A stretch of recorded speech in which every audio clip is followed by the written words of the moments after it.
They say revenge is a dish best served cold. But what happens when a billionaire heiress serves it on a $30 million silver platter? Derek Holloway thought he had it all figured out. Self-made tech CEO, $45 million mansion overlooking the Pacific, and a 24-year-old supermodel on his arm after he publicly dumped his boring housewife on Instagram for 800,000 people to see. What Derek didn't know? His quiet yoga pants wearing wife wasn't just any housewife. She was Catherine Morrison, sole heir to a $4.2 billion Texas oil dynasty.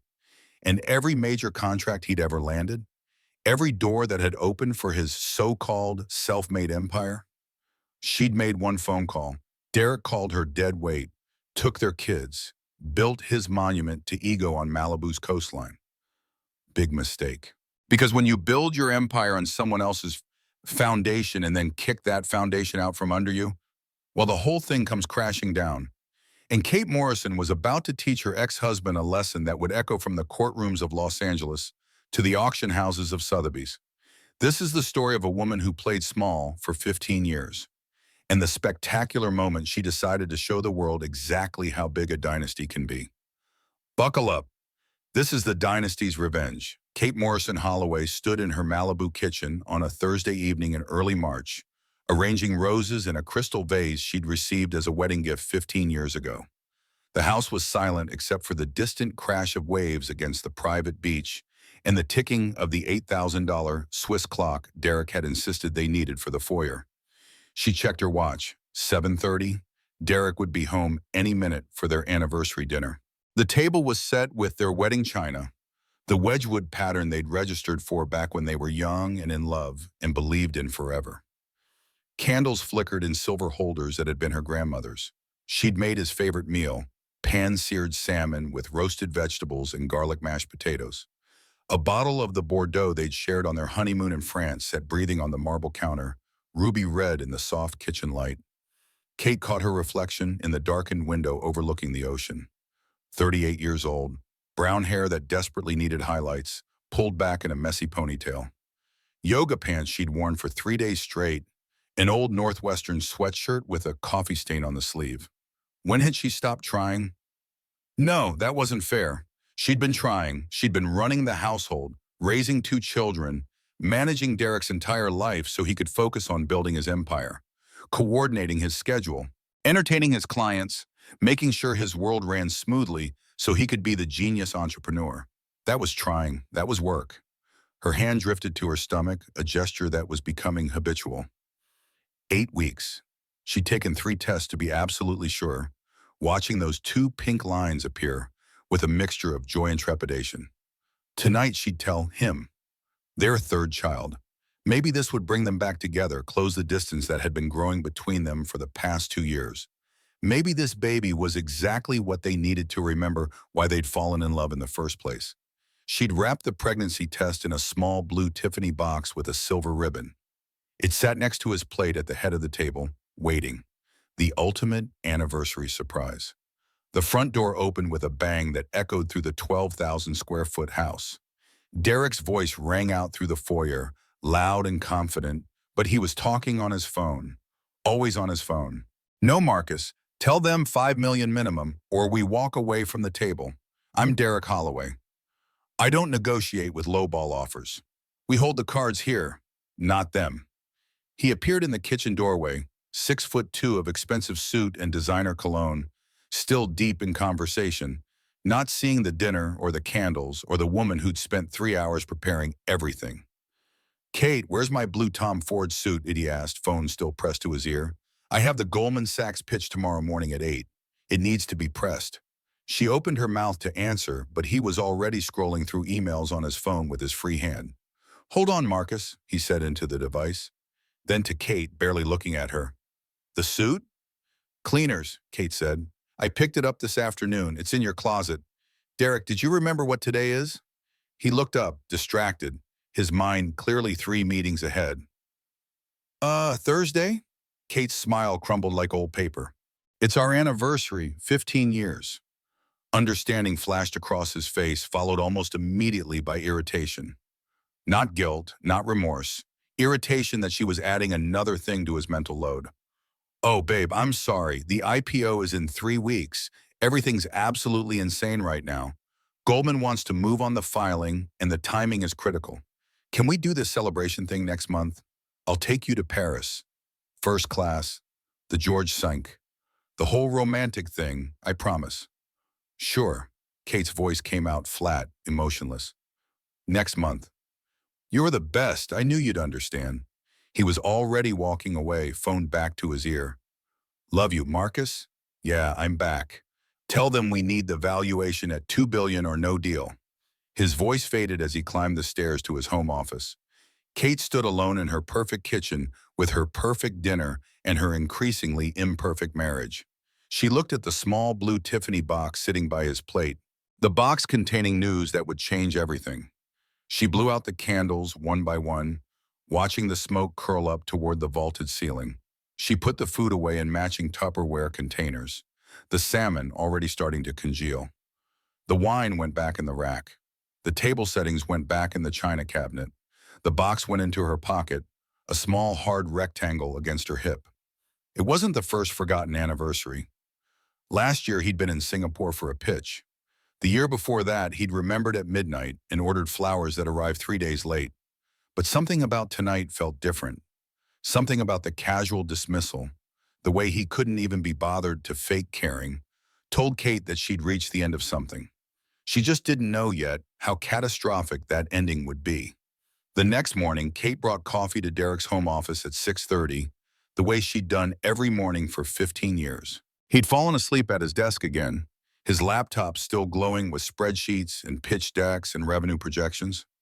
Empty energy drink cans littered the mahogany surface. His phone sat face up next to his keyboard, screen dark but pulsing with notification lights. Kate set the coffee down carefully, trying not to wake him. He looked younger when he slept, more like the ambitious 25-year-old mechanic's son from Bakersfield she'd fallen in love with at Northwestern. Before the money, before the mansion, before everything had gotten so complicated. His phone buzzed with an incoming text. The screen lit up. Kate glanced down automatically, then froze. The name read Scarlett, with a red lipstick emoji. The preview text made her stomach drop. Last night was amazing. Can't wait to see you in Miami this weekend. I miss you already, baby. Her hand shook. Coffee sloshed over the rim of the mug, the hot liquid burning her fingers. But she barely felt it through the sudden roaring in her ears. She shouldn't look. She should wake him up and ask like a mature adult. Have the conversation they needed to have. But her thumb was already swiping open his phone. No passcode. He'd never hidden anything from her before. Or so she'd thought. The text chain loaded, message after message after message, scrolling up the screen. You're incredible. Never felt this alive with anyone. When are you leaving her? I'm getting impatient, baby. Soon, I promise. She's dead weight anyway, no ambition, no fire, just yoga pants and carpool. LOL dead weight. That's harsh but accurate. You deserve someone who matches your energy. I know, this IPO changes everything. Once we close the Goldman deal, I'm filing for divorce. Kate's vision narrowed to a tunnel. The coffee mug slipped from her numb fingers and shattered on the hardwood floor with a crash that sounded like a gunshot in the quiet house. Derek jolted awake, papers flying. Jesus Christ, Kate!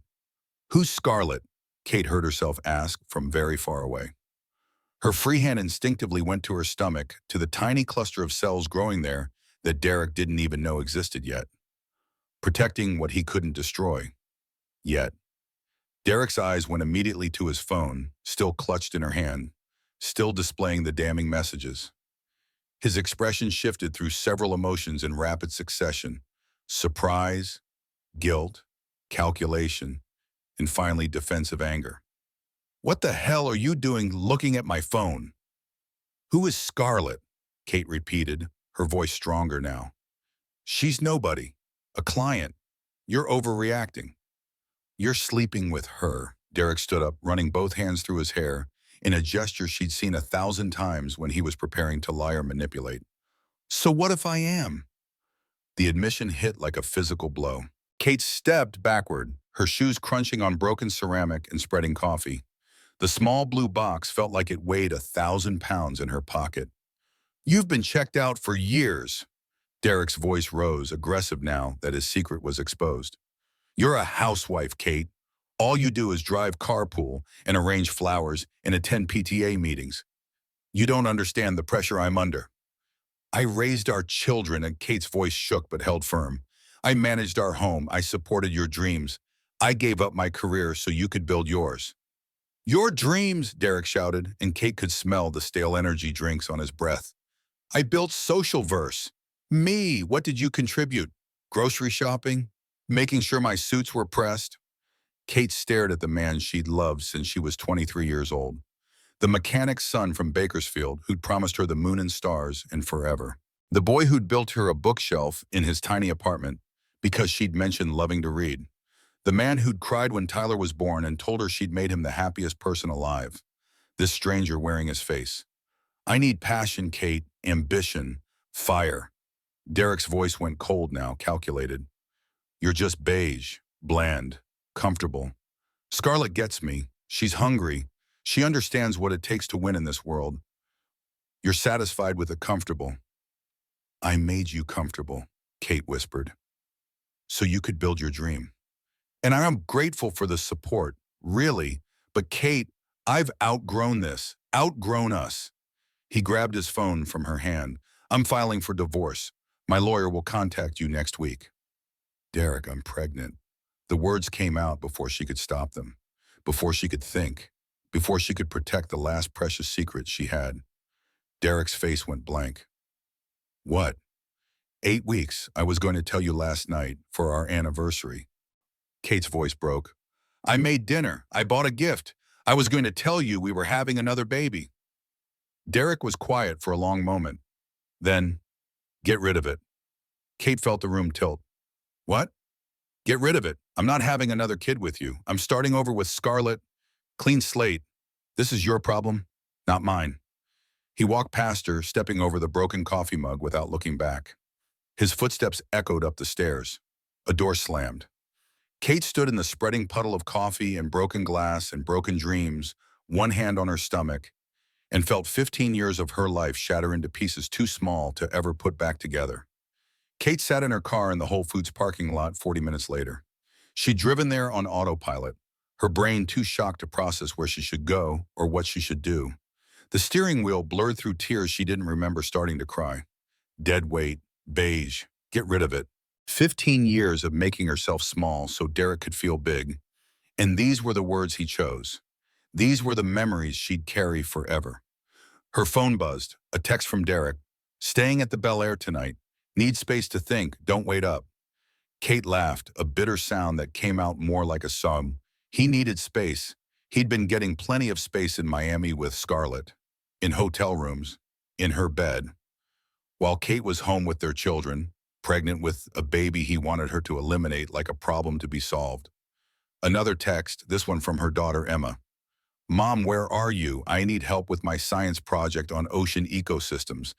It's due tomorrow and I'm freaking out. Kate started to type a response, but her hands were shaking too badly. The cramp started then, low in her abdomen. Just stress, she told herself. Just the shock of the morning. Just your body reacting to trauma. But the pain intensified, sharp, insistent, wrong. Kate looked down. A dark stain was spreading across her gray yoga pants. No, she whispered to the empty car. No, no, no, no, please no. She drove to Cedars Sinai Medical Center with tears streaming down her face, one hand on the wheel, one hand pressed to her stomach, as if she could physically hold everything together through sheer force of will. The radio played cheerful pop music that sounded like mockery. Traffic moved at the pace of nightmares. She parked badly, taking up 2 spaces, not caring. The emergency room doors opened automatically, and she walked in, leaving a trail of blood behind her that someone would have to clean up later. The emergency room doctor was young, maybe 30, with kind eyes and practiced gentleness that somehow made everything worse. He delivered the news in a private room with fluorescent lights that made Kate's skin look gray. I'm so sorry, Mrs. Holloway. There's no heartbeat. You're experiencing what we call a spontaneous abortion, a miscarriage. The ultrasound shows the fetus stopped developing approximately 48 hours ago. The emotional stress and trauma you experienced likely contributed to the miscarriage, though these things sometimes happen without any clear cause. Kate lay on the exam table, staring at the ceiling tiles and counting them. 24 visible tiles. Some had small brown water stains in the corners. One had a dead fly trapped in the plastic cover. Mundane details while her world ended. Spontaneous abortion sounded so clinical, so clean and medical, like her body had simply changed its mind about something unimportant. Like this wasn't a wanted child. Like this wasn't the baby she'd been planning to announce over anniversary dinner with candles and wine and hope. But Kate knew the truth. Derek's words had killed this child as surely as if he'd struck her. Dead weight, get rid of it. The venom he'd poured into her ears had poisoned everything. Is there someone we can call? The doctor asked gently. Your husband? A family member? Kate's laugh came out as a sob. No, there's no one. She was wrong about that. After the procedure, after the paperwork, after they'd surgically removed from her body the child she'd carried for 8 weeks and loved for longer, Kate sat alone in her car in the hospital parking lot and called her father. It was 1 in the afternoon, Thursday, her anniversary, the day that had started with such hope. Katie girl, Big Jim Morrison's Texas drawl usually made her smile. Today it made her want to crawl through the phone into his arms and be 6 years old again. What's going on? You never call in the middle of the day. Daddy, her voice cracked on the word, immediate concern. What's wrong? You sound terrible. What happened? Derek's leaving me for a 24-year-old model named Scarlett. Kate's voice was hollow, scraped clean of emotion. And Daddy, I was pregnant, 8 weeks. I told Derek this morning, and he told me to get rid of it. We fought. He said I was dead weight, and then I started bleeding. I lost the baby today at the hospital. The doctor said it was stress-induced. He killed our baby without even meaning to. He killed it with his words. Silence on the other end. Then her father's voice, low and more dangerous than she'd ever heard it. That son of a bitch. Katie, where are you right now? Tell me where you are, and I'm getting on my plane this second. Hospital parking lot, Cedars-Sinai. You drove yourself? You're alone?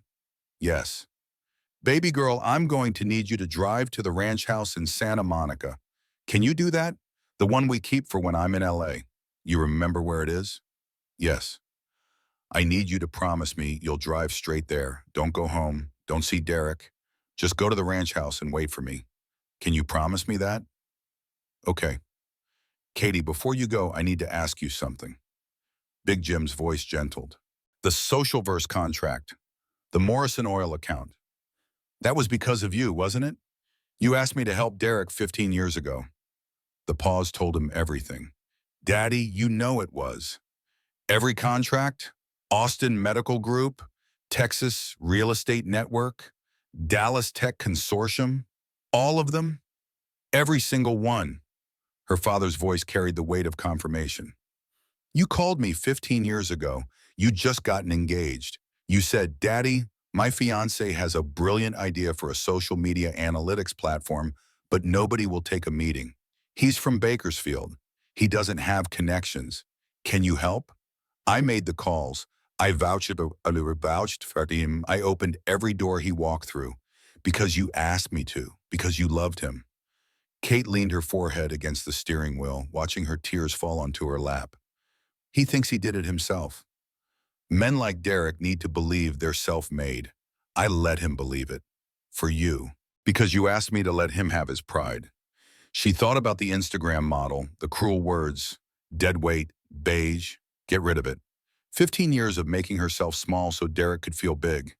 15 years of hiding her family's wealth and power because she'd wanted to be loved for herself. And now a child lost because his cruelty had created a stress her body couldn't survive. Pull the contracts, Kate said. Katie, that'll destroy his company. He'll lose everything. He called me dead weight. Steel entered her voice for the first time. He said I contributed nothing. He told me to get rid of our baby. And today, while he was probably texting her, planning his new life, I lost our third child alone in a hospital. Pulls the contracts, all of them. I want to watch him fall. Her father's pride came through the phone. There's my girl. That's my Katie. I'll make the calls tonight. And Daddy, I'm done hiding. I'm coming home to Texas. It's time to stop being small. It's time to show Derek Holloway exactly who he married. She hung up and looked at herself in the rearview mirror. Catherine Elizabeth Morrison, sole heir to a $4.2 billion Texas oil dynasty. Wharton MBA that she'd earned while Derek was building his startup. Board member of 12 major corporations. Daughter of one of the most powerful men in Texas. She'd spent 15 years playing housewife, wearing yoga pants, driving carpool, pretending to be ordinary. That ended today. You wanted a queen, Derek? She said to her reflection. You wanted passion and fire and ambition? I'll show you what a dynasty looks like when you wake it up. She started the car and drove to the ranch house, one hand on the wheel, one hand on her stomach, mourning the child Derek would never know about and the marriage that had died along with it. 2 weeks after the confrontation in Derek's office, Kate was helping Tyler pack for his 8th-grade field trip to Sacramento when her world imploded for the second time. She was still bleeding. Not heavily anymore, but the doctor had said it could take up to 4 weeks for her body to fully recover from the miscarriage. Every cramp reminded her of what she'd lost. Every twinge was a memorial, what Derek had cost her with his cruelty. Mom, are you okay? Tyler asked, his 14-year-old face creased with concern. You've been kind of sick for a while. Is it the flu or something? I'm fine, sweetie. Kate forced a smile that didn't reach her eyes. Just a stomach bug that won't quit. Nothing to worry about. Tyler's phone buzzed on his bed. He picked it up and his face went pale as milk. Mom, he said quietly. Mom, don't look at Instagram. But Kate's phone was already exploding with notifications. Dozens. Hundreds. The buzzing wouldn't stop. A swarm of digital wasps attacking her from every angle. She opened the app with shaking hands. Derek's post filled her screen. Him and a blonde goddess kissing on a yacht. Mediterranean blue water sparkling behind them like scattered diamonds. The woman was everything Kate wasn't. 24 years old, 6 feet tall, poured into a gold bikini that probably cost more than Kate's monthly grocery budget. Long platinum hair, perfect body, Instagram face, the kind of woman who made other women feel inferior just by existing. The caption read, New chapter with my queen, finally living my truth, when you know, new beginnings, upgrade, living my best life, no regrets, real love. 847,000 likes in 3 minutes. Kate scrolled through comments, each one a knife sliding between her ribs. OMG, power couple goals. His wife was so basic anyway. This is a major glow up. Yes, King, get your happiness. You deserve this. The upgrade is real, from frumpy to fabulous. She looks like a Kardashian and his ex looks like a soccer mom. No contest. Poor old wife never stood a chance, Lowell.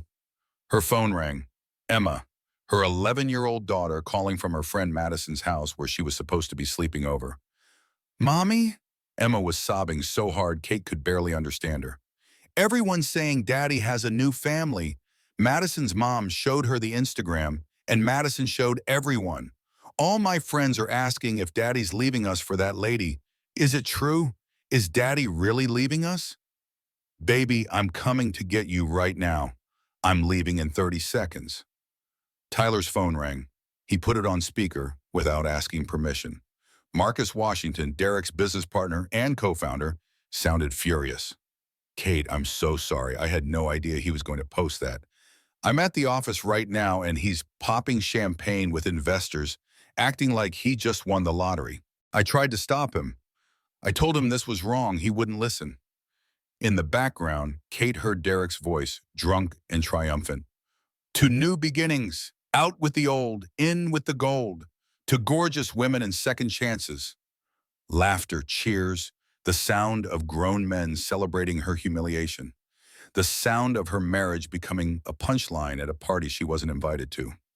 Kate felt something break inside her. Not her heart, that was already shattered, stomped on, ground into dust. This was different.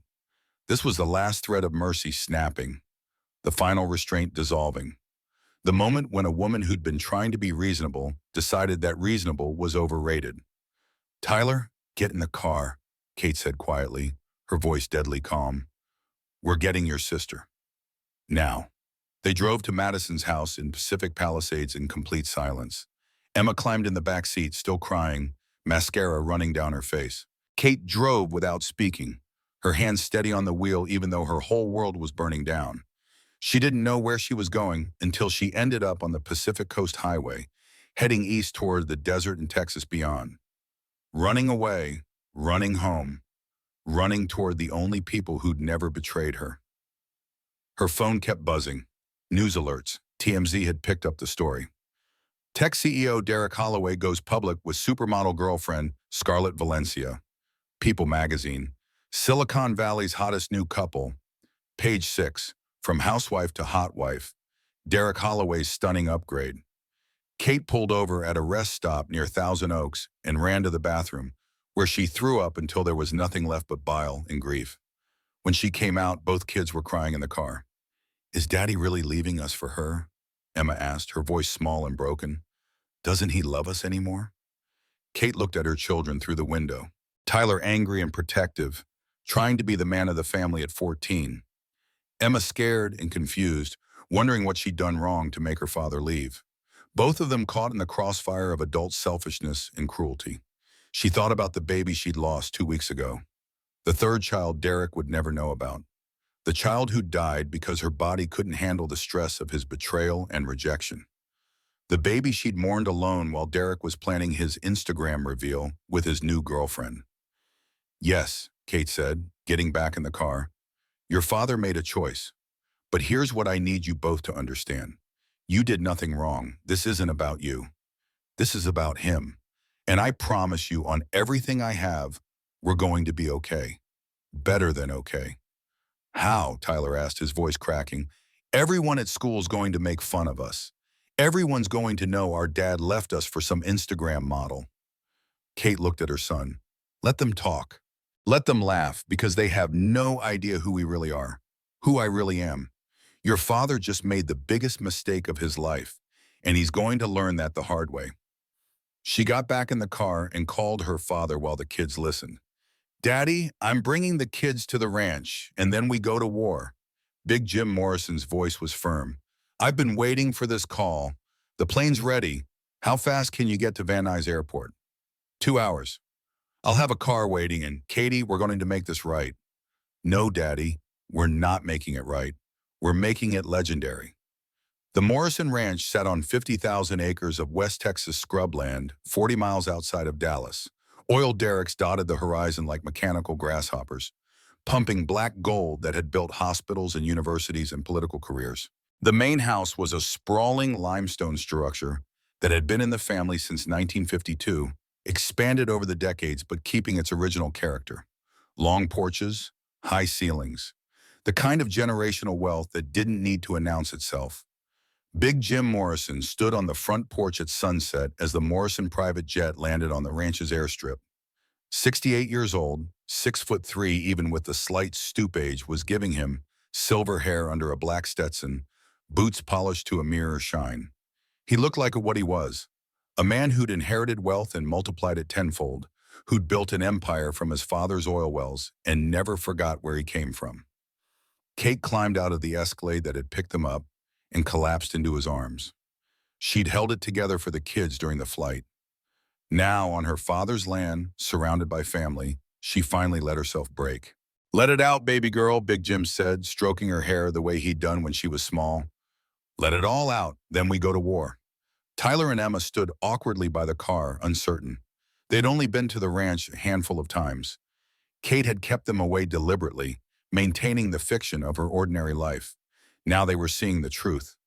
"You kids come here," Big Jim said, releasing Kate and opening his arms. "Your mama's hurting, but she's tough as nails. Tougher than that daddy of yours will ever be. Come on now." Inside the ranch library, Jackson Morrison paced like a caged tiger. Kate's older brother, 40 years old, Harvard MBA, and the operational brains behind Morrison Oil. He wore a $3,000 Tom Ford suit with his father's beat-up cowboy boots, the perfect symbol of old money meeting new ambition. Rebecca Martinez, the family attorney, rolled a suitcase full of files into the room. 40 years old, 5'4" of Latina fury in a power suit, she'd been protecting Morrison interests for 15 years. She had also been Kate's roommate at Wharton, which meant she knew exactly how brilliant Kate was and how much she'd sacrificed. "Katie, I'm so sorry," Becca said, pulling Kate into a fierce hug. "But we need to move fast. Derek's lawyer filed papers this morning." "Already?" Kate wiped her eyes. "We only talked 2 weeks ago." Jackson tossed a legal document on the desk. "Derek's not wasting time. He's asking for full custody of Tyler and Emma, the Malibu house, and he's claiming you're mentally unstable and unable to provide appropriate care." Kate's head snapped up. "What?" Becca pulled out a highlighted brief, her expression grim. "He's using your therapy sessions against you. Says you're clinically depressed, discuss self-harm, unfit to parent, have no independent income, and demonstrate emotional instability following the dissolution of the marriage." Using the therapy sessions. Kate had started seeing Dr. Linda Brooks 2 weeks after the miscarriage. She'd been drowning in grief for a child Derek didn't know existed, processing a betrayal that had cost her everything, trying to function for Tyler and Emma while wanting to disappear. In those sessions, in that safe space, she'd admitted to feeling suicidal, to standing in her bathroom at 2 in the morning looking at pill bottles and wondering if the pain would ever stop, to imagining driving her car off the Pacific Coast Highway and just ending it all. Private thoughts shared with a doctor who was supposed to keep them confidential. And somehow Derek had gotten access to those records. "That's horse shit," Big Jim roared, slamming his hand on the desk. "He caused her depression. He's the reason she needed therapy. He can't use her healing against her." "Doesn't matter," Becca said grimly. "He co-paid for the sessions as part of the family health insurance plan. Legally, he had the right to request the records, and Dr. Brooks was compelled to provide them under California law." And the judge assigned to the case is Patricia Walsh, conservative, old school, traditional family values. Children need stability. Derek's got the $45 million mansion, the successful company, and the stable new relationship with this scarlet person who's positioning herself as a positive role model. Kate felt panic rising in her chest like floodwater. "He can't take my kids. He can't. They're all I have left." "Katie, listen to me." Jackson knelt in front of his sister, taking her hands. "We can fight this. We can win this. But you have to stop hiding who you are." "Hiding? You've been playing housewife for 15 years, pretending to be ordinary. The world thinks you're nobody. Kate Holloway, stay-at-home mom with no income and no prospects. We need to show them who Kate Morrison really is." "No, I wanted a normal life. I wanted Derek to love me for me, not for the money. And you got humiliated, darling." Big Jim pulled out a Forbes magazine from last month with Derek's face on the cover. "Look at this. Look at what he's saying about himself." Kate took the magazine with trembling hands. The headline read, "The Self-Made Billionaire's Blueprint for Success. How Derek Holloway Built a Tech Empire from Nothing." Self-made, from nothing. Built on her family's connections, on her phone calls, on her foundation that he'd kicked out from under himself, while she was losing their child in a hospital emergency room, bleeding and alone. "What do I have to do?" Kate asked, her voice steadying. Becca opened her briefcase. "All business now. First, we pull every Morrison contract from Socialverse. Every single one. We watch his company bleed and his valuation crash. We show the world that Derek Holloway isn't self-made. He's Morrison-made." Jackson nodded, pulling out his own files. "Second, we file for full custody with affidavits from everyone who knows you actually raised those kids while Derek was building his empire. Teachers, coaches, doctors, neighbors. We document every soccer game he missed, every parent-teacher conference you attended alone, every birthday party you threw while he was traveling." Big Jim's smile was cold and calculating. "And third, we remind him that he's not a king. He's a court jester who got lucky enough to marry into royalty, and we own the castle he's been dancing in." Kate stood. She walked to the window overlooking the ranch. Oil derricks pumping in the distance, their rhythmic motion hypnotic. Cattle grazing on land that stretched to the horizon. 3 generations of Morrison wealth built on this land, expanded globally, wielded carefully. Wealth that Derek had used without ever knowing its source. He told me I was nothing, Kate said quietly. Dead weight. He told me to get rid of our baby. And he said it the morning before I lost that baby forever. The room went silent. Tyler and Emma, who'd been sitting quietly in the corner, looked up sharply. What baby? Jackson asked softly.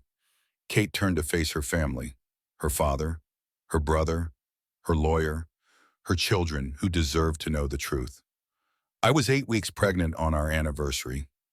I was going to tell Derek that night. I'd made his favorite dinner, bought a special gift. I was so happy. Her voice cracked, but she pushed through. Instead, I found out about the affair. We fought. He told me I was worthless, that he'd outgrown me, that I was dead weight. And then he said he was filing for divorce. I told him about the baby, and he told me to get rid of it. That afternoon, I started bleeding. I drove myself to the hospital. The doctor said the miscarriage was stress-induced. I lost our baby because of what he said to me. Emma was crying openly now. Tyler's face had gone pale, his hands clenched into fists. Big Jim's face went white with rage.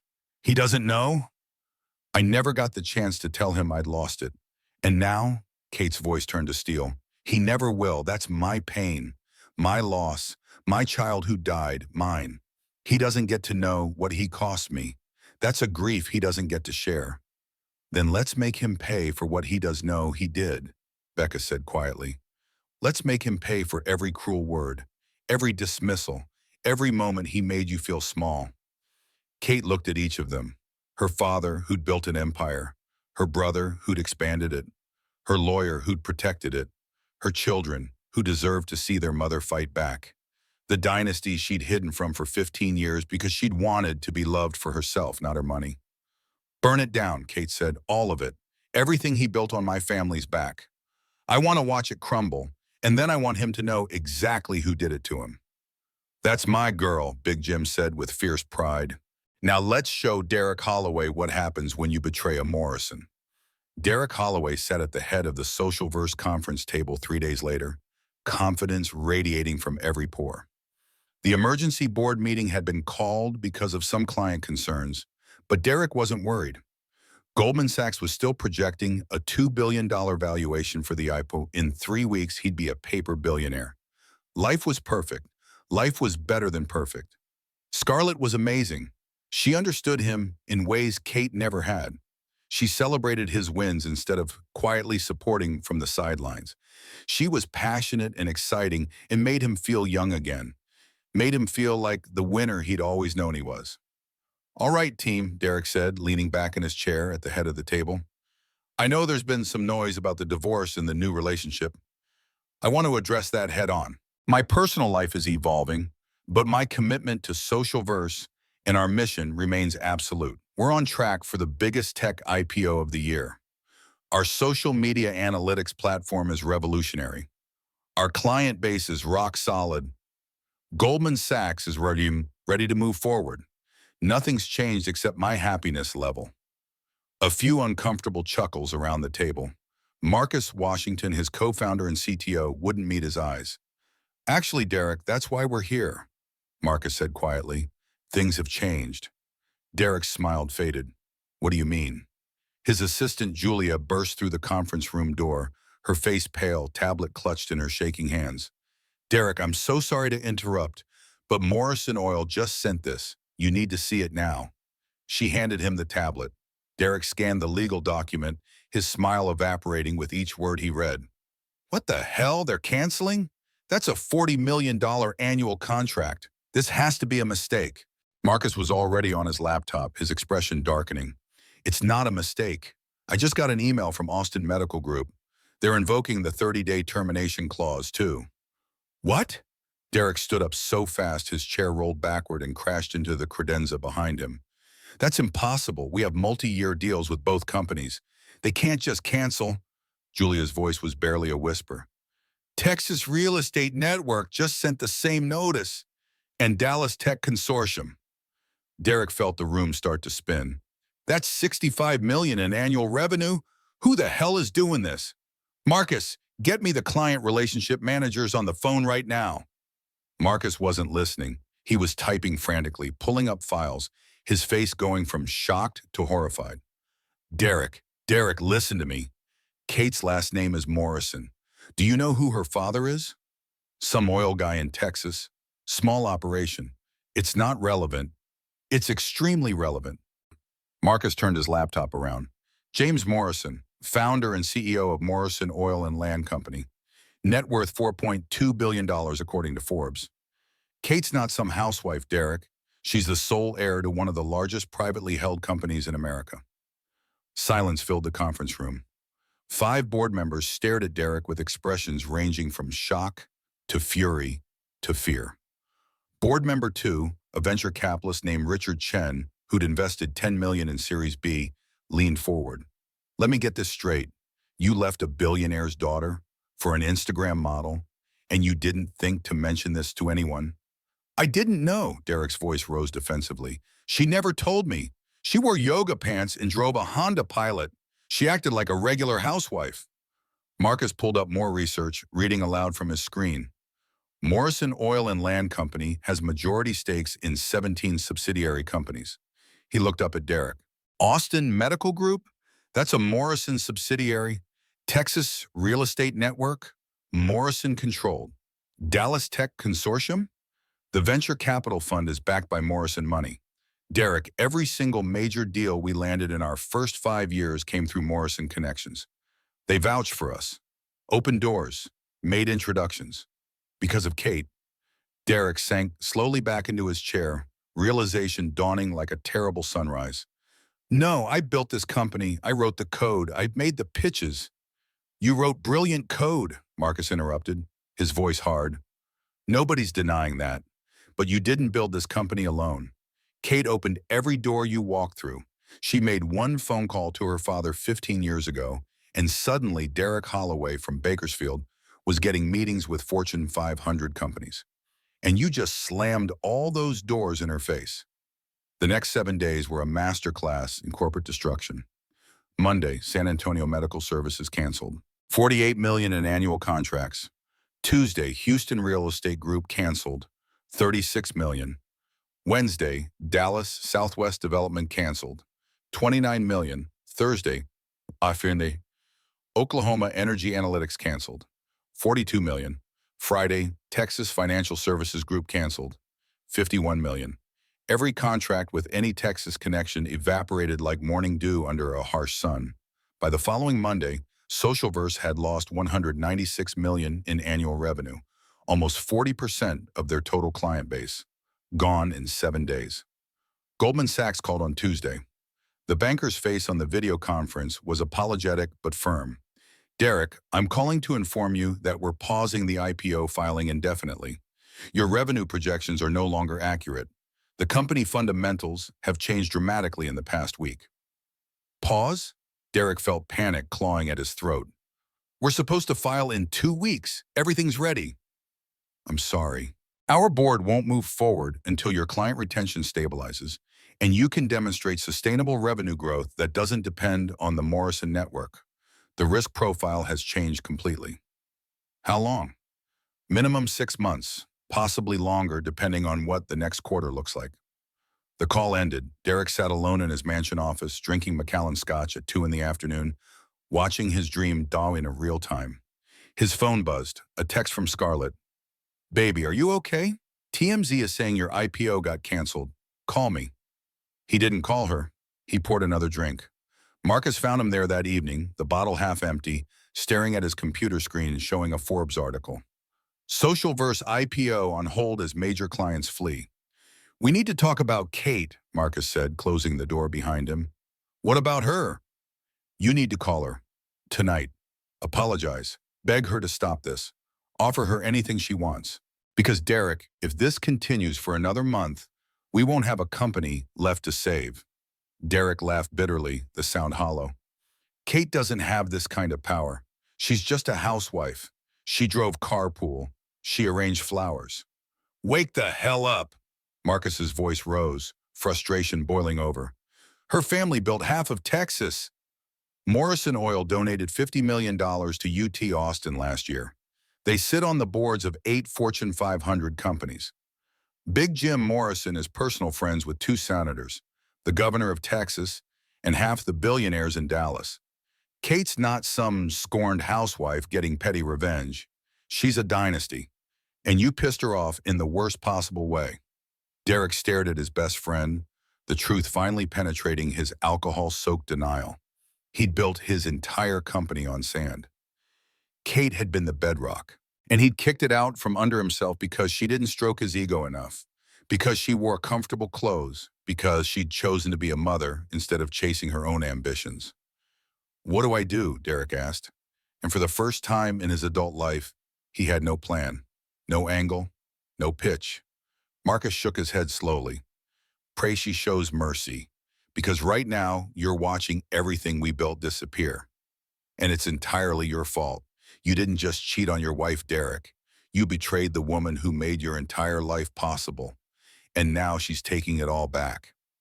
That night, Derek tried calling Kate. The call went straight to voicemail. Her voice, calm and professional. "You've reached Kate Morrison. Please leave a message." Morrison, not Morrison Holloway. She'd already changed her voicemail. He tried texting. No response.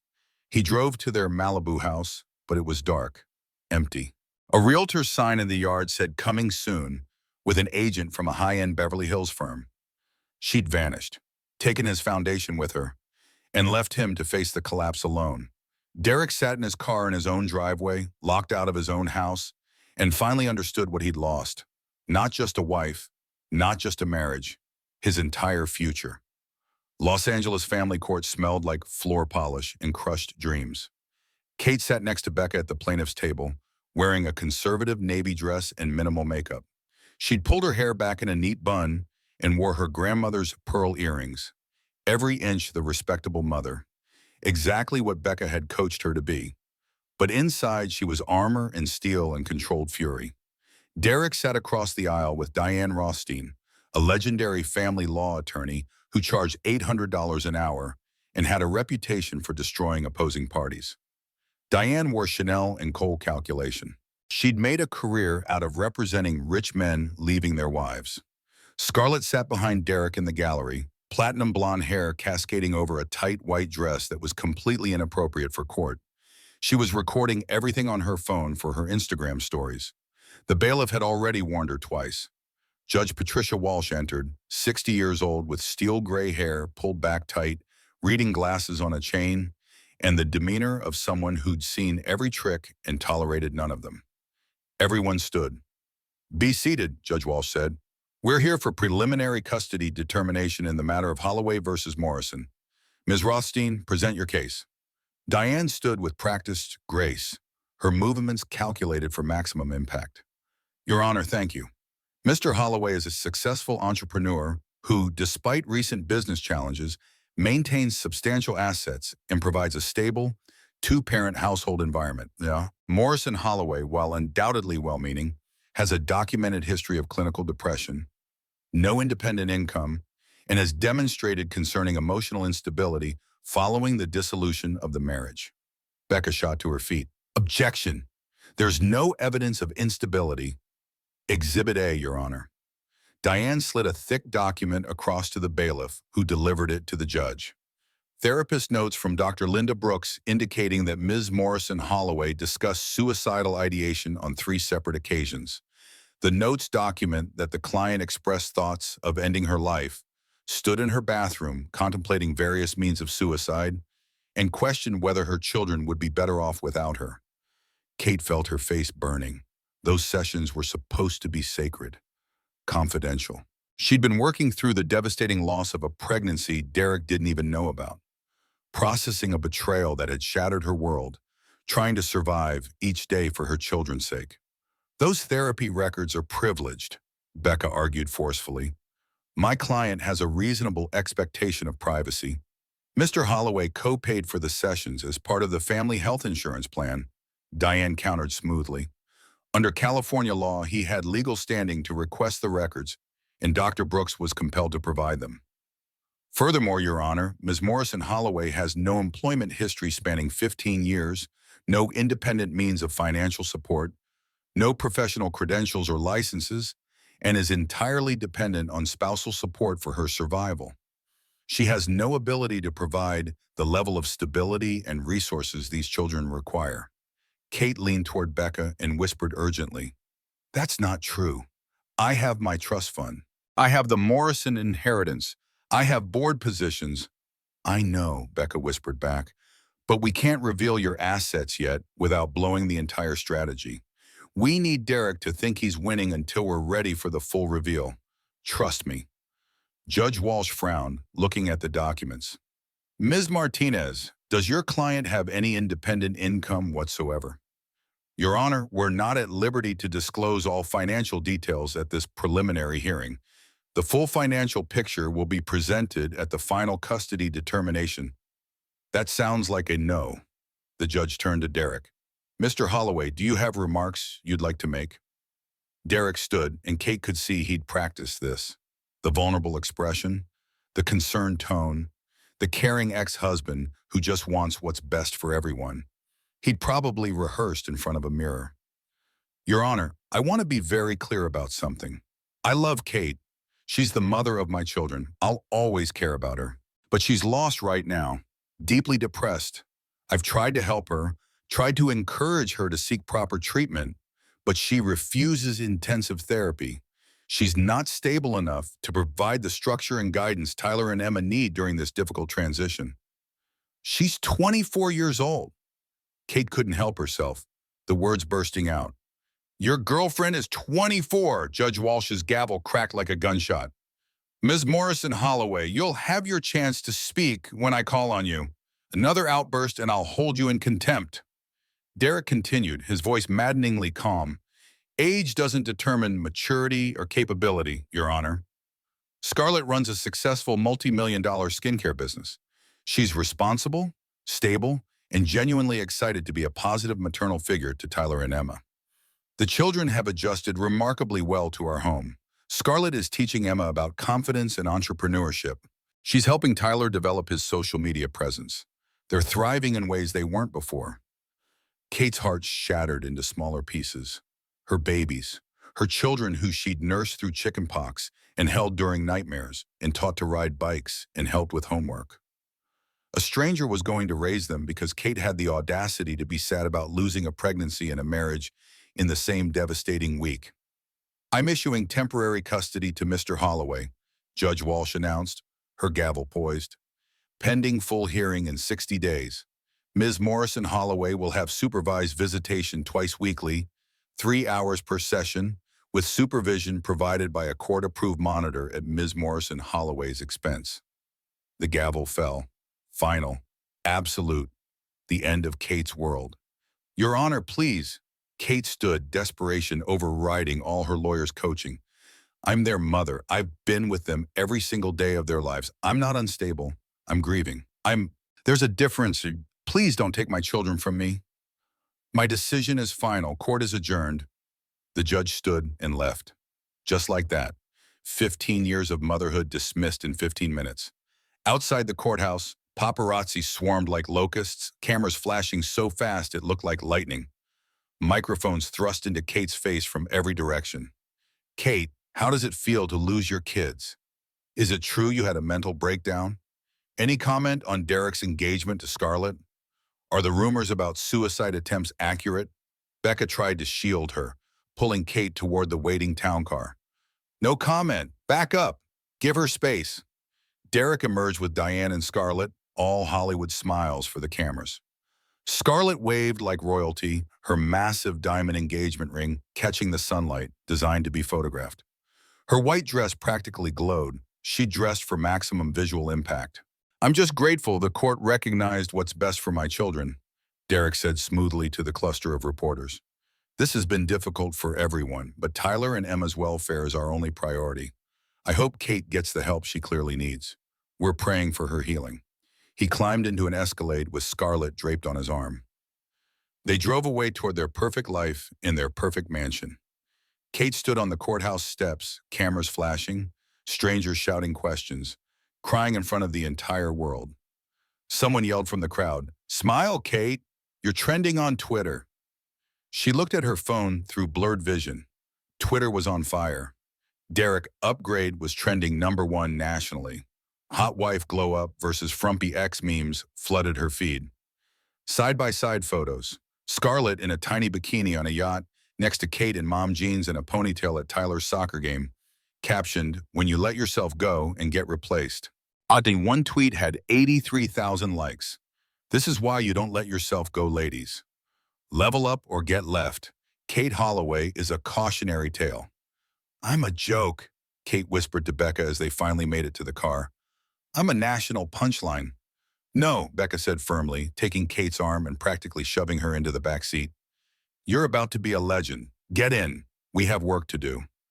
Kate sat alone in her rental apartment that night, 2 bedrooms in a dated complex in Santa Monica, half-unpacked boxes still stacked against the walls. The cheapest place she could find that was still in Tyler and Emma's school district, still close enough for the court-mandated supervised visits. She scrolled through her phone, unable to stop herself from watching the train wreck of her life play out across social media. Each refresh brought new humiliation. A TikTok notification popped up. Scarlett's account, 8.3 million followers. Kate clicked it. Immediately wished she hadn't. The video showed Emma, her baby girl, sitting in an unfamiliar pink bedroom that looked like a Barbie dream house had exploded. Emma was doing makeup with Scarlett, pop music playing in the background, everything bright and filtered and fake. "Hey, loves!" Scarlett's voice was aggressively chipper. "So excited to bring you this special content, teaching my new stepdaughter-to-be how to do a glow-up transformation. Emma, show them your before photo." Emma held up a photo of herself from 3 months ago. Ponytail, no makeup, natural freckles, looking exactly like Kate at that age, looking beautiful in the way real children look beautiful. "That's me being boring like my real mom," Emma said, and Kate could hear the coaching in her daughter's voice, the way she'd been told what to say. The words were a knife between Kate's ribs, a blade twisting. "Aw, babe, we don't say boring," Scarlett laughed, but didn't contradict the sentiment. "But yes, we're upgrading from basic to glamorous. Watch this transformation happen." Kate watched her 11-year-old daughter get caked in makeup that no child should wear. Foundation 3 shades too dark, false eyelashes, contour, highlight, a face that looked 25 on a body that was barely 11. Scarlett's followers left comments by the thousands. "Yas, new mom energy, real stepmom goals." Poor kid needed this glow-up so desperately. Old mom was clearly not helping. Basic Betty got replaced by glam goddess, natural selection. "Emma looks amazing. New mom is doing God's work." Kate threw her phone across the room. It hit the wall with a satisfying crack, the screen spider-webbing into a constellation of damage. She slid off the couch onto the floor and sobbed until her throat was raw and her chest ached and she couldn't breathe. She thought about the baby she'd lost 4 weeks ago, the third child who would never get a bedroom in any house. The pregnancy that had died because Kate's body couldn't handle the stress of Derek's cruelty. The baby she'd mourned alone while Derek was planning his Instagram reveal with his new girlfriend. She thought about Tyler and Emma, who were learning that love was conditional, that mothers were replaceable, that loyalty meant nothing in the face of money and beauty and Instagram followers. She crawled to the bathroom, opened the medicine cabinet with shaking hands, stared at the prescription bottles lined up like little soldiers waiting for orders. Pain medication from the miscarriage, sleeping pills, anti-anxiety medication Dr. Brooks had prescribed, antidepressants she'd started taking 2 weeks ago. It would be so easy, so quiet. Just go to sleep and not wake up. The pain would stop, the humiliation would end. Tyler and Emma would be fine, better than fine. They had Derek and Scarlett and a mansion and unlimited money.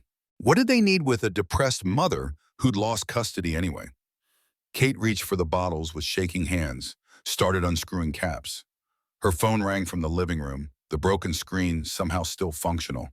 The ringtone kept going, insistent. She ignored it. It stopped. Rang again, and again, 4 times. 5. Finally, she crawled back to the living room and looked at the shattered screen. Dad, calling for the 6th time. She answered, her voice barely audible. Daddy. Katie, where are you? Becca just called, said you left the courthouse 3 hours ago, and you're not answering texts, and she's worried sick. I can't do this. Kate's words came out broken, jagged. I lost. He won. He took everything that mattered. My kids, my dignity. I'm a meme, Daddy. People are laughing at me, making jokes. Emma's calling me boring on TikTok with 8 million people watching. Tyler won't return my calls. I have nothing left. Baby, where are you right now? Tell me exactly where you are. I'm in my bathroom. I'm looking at pills. A lot of pills. And I'm thinking maybe everyone would be better off if I just took them all and went to sleep and didn't wake up. Kate Elizabeth Morrison. Big Jim's voice cut through her despair like a blade, sharp and commanding. You listen to me right now. You are not doing this. You hear me? You are a Morrison. We don't quit. We don't break. We don't let anyone tell us we're not enough. And we sure as hell don't let some garage-born wannabe who married up tell us our worth. Daddy, I'm so tired. I'm so tired of fighting, of hurting, of being alone. I know, baby. I know you're tired. I know you lost a baby and nobody knows about it except us. I know you're hurting in ways that man can't even comprehend because he's too damn selfish to see past his own reflection. But Katie, you listen to me. Listen to your daddy. You got two kids who need their mama, not perfect, not glamorous, not Instagram filtered. You, the real woman who taught Emma to read when she was 4, who built Tyler that treehouse with your own hands, who showed up for every soccer game and science fair and parent-teacher conference while Derek was too busy being important. Kate sobbed into the phone, her whole body shaking. They don't need me anymore. They have her now. She's better, younger, prettier, more fun. That Instagram girl ain't their mama. You are. And one day, probably sooner than you think, they're going to remember who actually loved them, who actually showed up. But Katie, they can't remember you if you're not here. You understand me? They need you alive, fighting, being their example of strength. I don't know how to fight anymore. I'm drowning. Yes, you do. You're my daughter. Fighting is in your blood, in your bones. You just forgot for 15 years because you were too busy holding up a man who didn't deserve you, making him feel big by making yourself small. Big Jim's voice softened. Baby girl, I'm getting on my plane right this second. I'll be there in 3 hours. But I need you to promise me you'll still be there when I arrive. I need you to put those pills down, walk out of that bathroom and wait for me. Can you do that? Kate looked at herself in the mirror. Mascara streaked down her face in black rivers, hair tangled and wild. Red-rimmed eyes, a woman at the absolute end of her rope, holding on by threads. She thought about Tyler and Emma, about never seeing them graduate, never meeting their future spouses, never holding grandchildren, never getting justice for what Derek had done. She put the pills back in the cabinet one by one, closed the door. I'll be here, Daddy. That's my girl. Now splash some cold water on your face, drink a glass of water, and wait for me. We got work to do. Important work. You hear me? Kate hung up. She walked back to the living room and sat on the floor with her back against the couch. She pulled out her cracked phone and looked at the TikTok of Emma one more time. This time, she noticed something she'd missed before. In the background, barely visible through the bedroom doorway, Tyler stood watching. He wasn't smiling. His arms were crossed. He looked uncomfortable, angry. You know, her son, still on her side, still seeing through the performance. Kate stood up slowly. She walked to the bathroom sink and splashed cold water on her face until the mascara washed away, and she could see her own eyes clearly. Get up, Catherine, she told her reflection. Your kids need you. Your daddy's coming. Get up and fight. She was still standing there staring at herself, finding her strength, when Big Jim Morrison arrived 3 hours later with Jackson and Becca, pulled her into his arms, and reminded her what it meant to be a dynasty. We're not done, Big Jim said firmly. Not even close. That man took your kids? We're taking his empire. He humiliated you publicly? We're going to make him infamous. He called you dead weight? We're going to show him what real power looks like. You ready? Kate wiped her eyes, straightened her spine. I'm ready. Then let's go to war. Derek met Scarlett for dinner at Nobu Malibu 8 weeks after his company started hemorrhaging clients. The stress was showing in ways he couldn't hide anymore. He'd lost 15 pounds he couldn't afford to lose, aged 5 years and 2 months, started drinking every night to fall asleep and every morning to face the day. The IPO was indefinitely postponed. Goldman Sachs had withdrawn completely. 3 board members had resigned. Marcus was openly talking about selling the company for parts or finding an acquirer before there was nothing left to sell. But Scarlett made it better. She believed in him when everyone else had doubts. She supported him when Marcus started suggesting Derek step down as CEO. She made him feel like a winner when every mirror showed him a failure. "I'm sorry I've been so distant and stressed," Derek said, reaching across the table to take her hand. "The business situation is more complicated than I expected." Scarlett squeezed his hand, her touch warm and reassuring. Her nails were perfectly manicured, the exact shade of pink the Instagram algorithm favored. "Baby, I get it. I totally understand. This is just temporary turbulence. You're brilliant, social versus revolutionary. You just need time and resources to weather this storm. The IPO will happen, just later than planned." She pulled out her phone and showed him a spreadsheet with numbers that made Derek's eyes widen with hope for the first time in weeks. "My skincare line, Valencia Glow, the acquisition is closing next week. $8 million. After taxes and fees, I'm getting $5 million in cash." She smiled, leaning forward so her cleavage was visible. "The move calculated. And I want to invest it in social verse, in you, in us, in our future together." Derek stared at the spreadsheet, tears filling his eyes. "Scarlett, I can't ask you to do that. It's too risky. If the company doesn't turn around..." "You're not asking. I'm offering. Because I love you. Because I believe in you when nobody else does. Because I'm going to be your wife, and your success is my success. We're a team now, baby, for better or worse. And $5 million is just the beginning.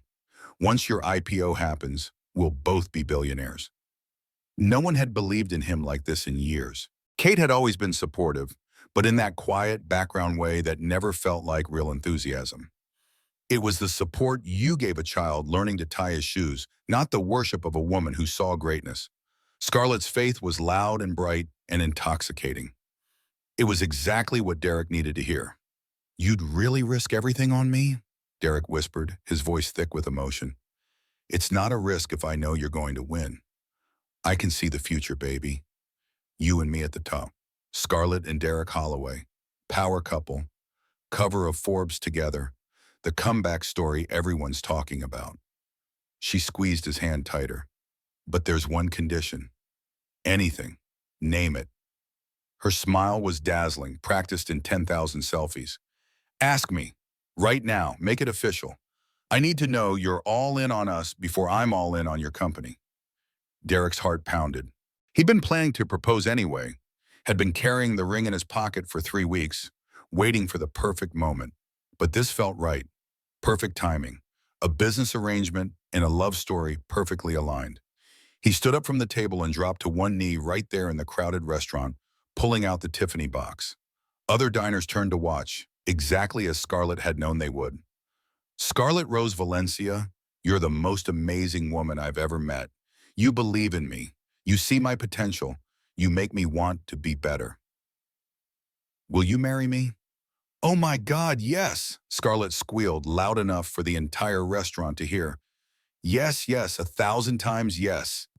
They kissed. Scarlett immediately pulled out her phone and went live on Instagram, angling the camera to show her ring, her face, Derek kneeling, the ocean sunset in the background. Every element perfectly composed. "He asked, we're engaged. I'm the luckiest girl alive. And I just invested $5 million in my future husband's company because when you find the one, you bet on him with everything." She turned the camera on Derek. "Say hi to your new fiance, babe." Derek smiled for the tram, for her 4.2 million followers, for the world that was watching his redemption arc play out in real time. The comments flooded in instantly. "Congratulations. Power couple. True love always wins. Living for this energy. This is what real love looks like." We're going to be okay, Derek said, pulling Scarlett close as she ended the live stream. Better than okay, Scarlett replied, kissing him again for the cameras that were definitely still recording. We're going to be legendary. The $5 million from Scarlett bought Derek time. Real time. He paid critical vendors who'd been threatening to sue, made 3 months of payroll, kept the lights on at the office, caught up on the mortgage payment he'd missed on the Malibu house. Brand partnerships followed Scarlett's investment. Her Instagram presence brought opportunities Derek hadn't considered. Architectural Digest wanted a mansion spread. Good Morning America booked them for a morning show segment about power couples and blended families.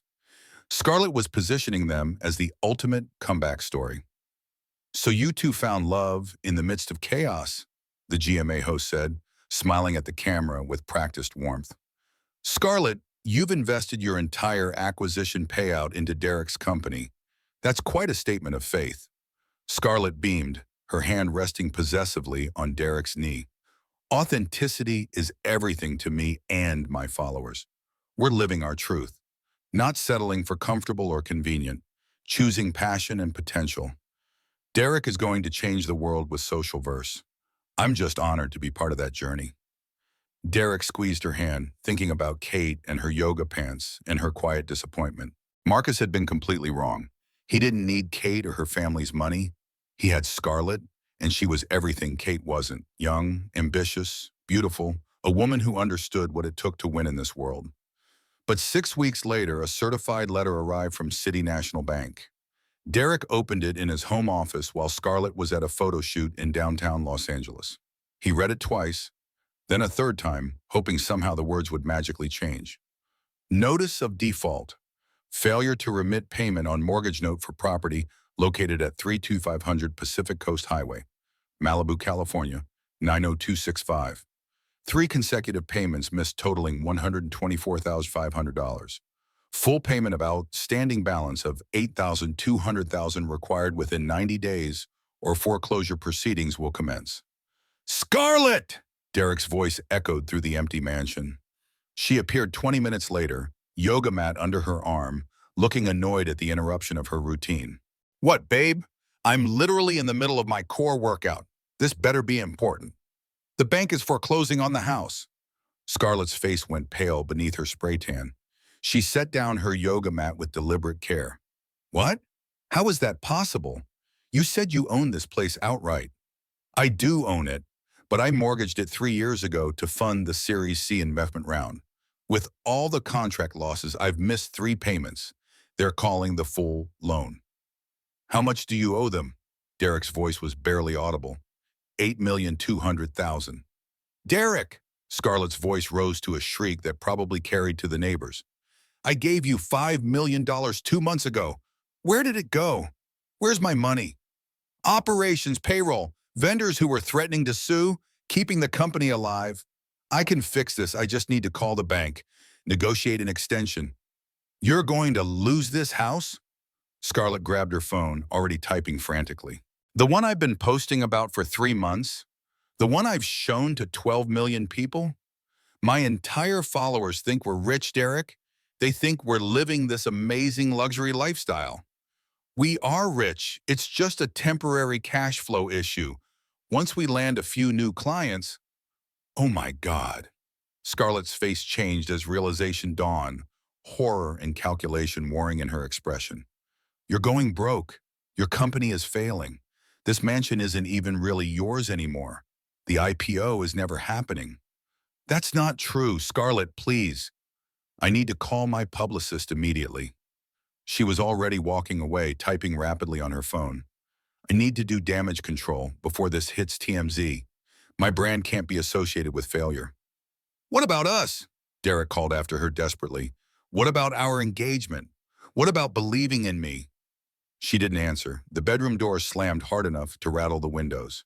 Derek stood alone in his $8 million house that he was about to lose and felt the walls closing in from every direction.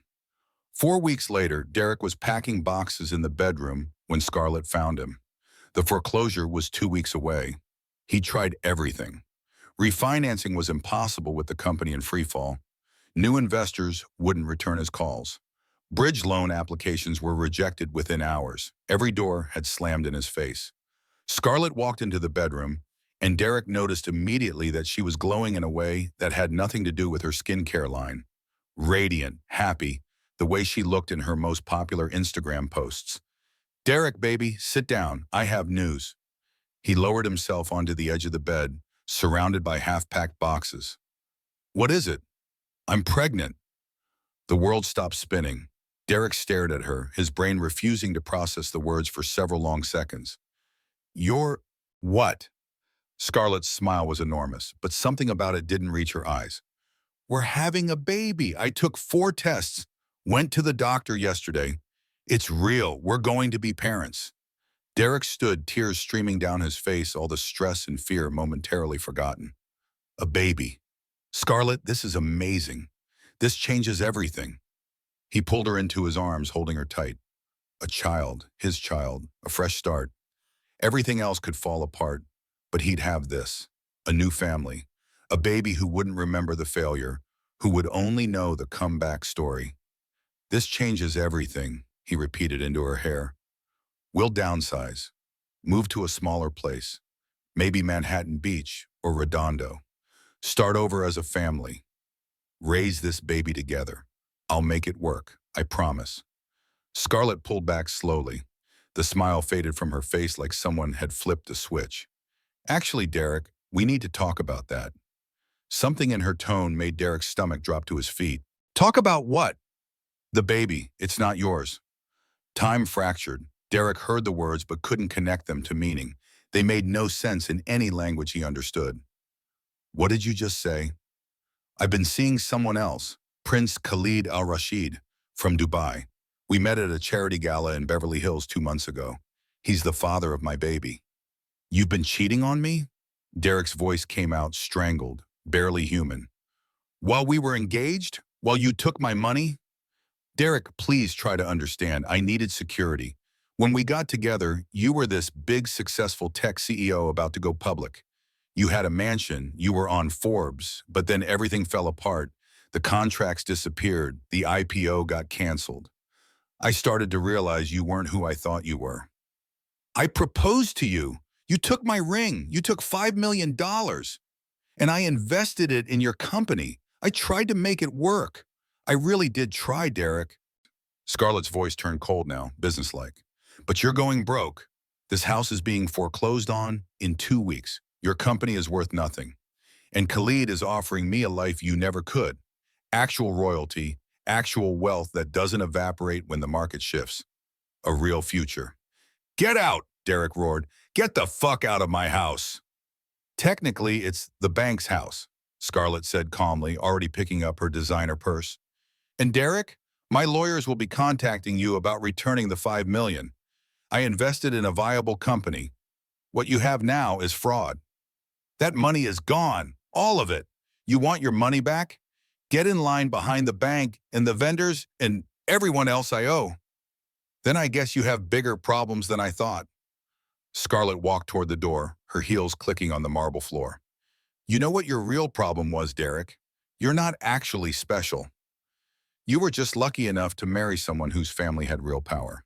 And you were too stupid and arrogant to appreciate what you had. Kate was your golden ticket, and you threw it away for me. That makes you the biggest idiot I've ever met." The door slammed. Derek stood in his empty bedroom, surrounded by half-packed boxes and broken dreams, and felt the last piece of his life crumble to dust. That night, he drank bourbon, straight from the bottle, and watched Scarlett's Instagram post go viral in real time. The photo was professionally shot, perfectly lit. Scarlett in a flowing designer maternity dress that probably cost $10,000, holding hands with a handsome man in traditional Arab dress. They stood in front of what looked like a palace. The caption read, "Sometimes the universe redirects you to where you're meant to be. I'm grateful for every chapter and every lesson. But this is my true love story. Baby daddy reveal. Welcome to your new life, Princess Scarlett. Dubai bound, new beginnings, blessed beyond measure. True love wins." 14 million likes in 2 hours. Comments flooded in faster than Derek could read them. "OMG, a real prince. You upgraded from the upgrade." Wait, wasn't she engaged to that tech bro whose company failed? She literally went from bankruptcy to palace life. Icon behavior. Poor Derek lost his billionaire wife for this girl, and she left him for a prince. You can't write this. Derek's phone exploded with notifications. Texts from Marcus saying everyone at school was making fun of Tyler. His lawyer asking if the Scarlet investment could be recovered. His mother calling from Bakersfield, asking if the rumors were true. A TMZ notification lit up his screen. Tech CEO dumped and duped. Fiancé's baby belongs to Saudi prince. Demands $5 billion back. Derek threw his phone across the room. It shattered against the wall, screen going dark. He sank to the floor of his $45 million house that would belong to the bank in 12 days and sobbed like a child. Kate, he whispered to the empty room, to the ghost of his marriage. Oh God, Kate, you were right about everything. I'm so sorry. But Kate wasn't there to hear him. And even if she had been, it was far too late for sorry. 4 months after Scarlett left him for Middle Eastern royalty, Derek Holloway sat in the back row of Sotheby's luxury real estate auction house wearing a baseball cap pulled low and sunglasses hiding eyes that hadn't seen a full night's sleep in weeks. The hoodie was a pathetic disguise for a man who'd once graced the cover of Forbes, but Derek was beyond caring about appearances or dignity. He had $5 million left, his absolute last reserves liquidated from retirement accounts with massive penalties. He'd come here hoping to buy back his house at a discount, snatch it up for maybe 10 or 12 million, then turn around and sell it privately for closer to its real value. One last play, one last chance to salvage something from the wreckage. The auction house buzzed with the quiet energy of the wealthy preparing to acquire another trophy. 200 bidders filled the Malibu showroom. Derek recognized several billionaires, a few celebrities, multiple real estate developers. Everyone dressed in the casual uniform of California money, expensive jeans, subtle watches worth six figures, confidence that came from never having to check account balances. The auctioneer, a silver-haired British man whose accent suggested old money in Oxford, stepped to the podium with the bearing of someone conducting a symphony rather than an auction. Ladies and gentlemen, we now present Lot 47, the crown jewel of Malibu's Gold Coast, a true architectural masterpiece. Images flashed on dual screens flanking the podium. Derek's mansion in all its glass and marble glory, photographed at sunset to maximize dramatic impact. 12,000 square feet of oceanfront paradise that he'd spent 3 years designing, every detail a testament to what he'd thought was his genius. 6 bedrooms, 8 bathrooms, infinity pool seamlessly integrated with the ocean view, private beach access, smart home technology throughout, wine cellar for 300 bottles, home theater, gym, and spa facilities. The auctioneer continued. Built in 2022 by technology visionary Derek Holloway, featured in Architectural Digest, a true masterpiece of contemporary California design. Derek's hands trembled in his lap. That masterpiece had cost him everything. His marriage, his company, his self-respect, his entire future. And now it was being sold off like a used car. Opening bid, $15 million. Derek's stomach clenched. He'd been hoping for 10 million. 15 put it out of reach immediately. An older man in the front row raised his paddle without hesitation. 15 million. A voice crackled over the phone bank speakers, bidders calling in from other countries. 16 million from bidder 47. Derek watched helplessly as the numbers climbed. 17 million, 18 million, 19 million. His last 5 million suddenly felt pathetically small, a child's allowance at an adult's game. 22 million to bidder 12 on the floor, 23 million to phone bidder 47. The room fell silent, waiting. Derek held his breath, hoping against hope. Do I hear 24 million? The auctioneer scanned the crowd with practiced patience. Going once at 23 million. Derek closed his eyes. Maybe losing the house was for the best. Maybe it was time to let go of everything. File bankruptcy, start over, move back to Bakersfield, learn to be humble again. Going twice at 23 million. The double doors at the back of the auction house burst open with a bang that made everyone in the room turn. She walked in like she owned not just the property but the entire building, the city, the world itself. Navy Armani power suit that fit like it was tailored on her body, because it absolutely was. Heels clicking against marble with the precision of a metronome ticking down to judgment. Hair pulled back in a sleek bun that transformed her face from housewife to CEO. Diamond earrings that caught the light and threw it back magnified. Makeup that highlighted cheekbones Derek had kissed 10,000 times. She looked like old money and new power, like royalty and revenge. Kate Morrison looked nothing like the woman he'd married 15 years ago. Nothing like the mousy housewife he'd left 7 months earlier. Nothing like the woman who'd worn yoga pants and driven carpool and faded into the background of his important life. She looked like a dynasty awakened. $30 million. dollars. Her voice carried across the room without effort, clear as crystal, strong as steel, final as death. The room erupted in gasps and excited whispers. Derek stood up so fast his chair tipped backward with a crash that echoed through the sudden silence. Everyone turned to look at him, registering his presence for the first time, then swiveled back to Kate. The drama was delicious, the former spouses facing off. The auction house couldn't have scripted better theater. "We have 30 million from the floor." The auctioneer's professional composure cracked slightly with excitement. This was a story he'd tell for years. "Madam, are you registered to bid?" Catherine Elizabeth Morrison, bidder 118. A woman in an equally impressive suit stepped forward from behind Kate, Rebecca Martinez, looking like she dressed to destroy. "My attorney has the complete documentation and proof of funds." Derek's legs gave out. He grabbed the chair in front of him to keep from collapsing completely onto the floor. "Proof of funds confirmed," the auctioneer announced after reviewing documents that Becca handed to the bailiff. "Current bid stands at $30 million. dollars. That's $7 million over the previous bid. Any advance on $30 million? Silence. Complete, absolute silence. No one was bidding against Kate Morrison. No one with any sense would. Derek tried to speak, tried to shout, tried to do anything, but his voice had abandoned him along with his fortune, his fiancée, his company, and his dignity. Going once at $30 million. The gavel rose slowly, dramatically. Going twice at $30 million. Derek watched the gavel reach its apex, hanging there for one frozen moment where his entire world balanced on a knife's edge. Sold to Miss Morrison for $30 million. dollars. The bang of wood on wood sounded like a gunshot, like an execution, like the end of everything. Derek's knees buckled. He fell back into his seat, the room spinning around him, oxygen suddenly in short supply. Other bidders were standing, craning to see both Kate and Derek, sensing the personal drama. Loving every second, Kate walked towards him through the parting crowd, and Derek was reminded of Moses parting the Red Sea. People literally stepped aside to let her pass. When she reached his row, she stopped and looked directly at him for the first time since she'd entered. Up close, he could see she'd lost weight. See the steel in her eyes that hadn't been there before.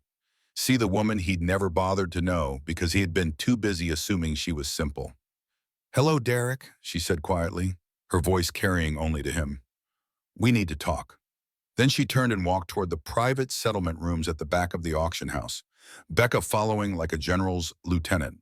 Big Jim Morrison emerged from the crowd. Derek hadn't even seen him there, wearing a suit that probably cost what Derek's car had cost, looking like the oil baron he was. Jackson Morrison appeared as well, younger but with the same energy, the same power. The Morrison dynasty, the family Derek had unknowingly married into and then betrayed in the most public, humiliating way possible.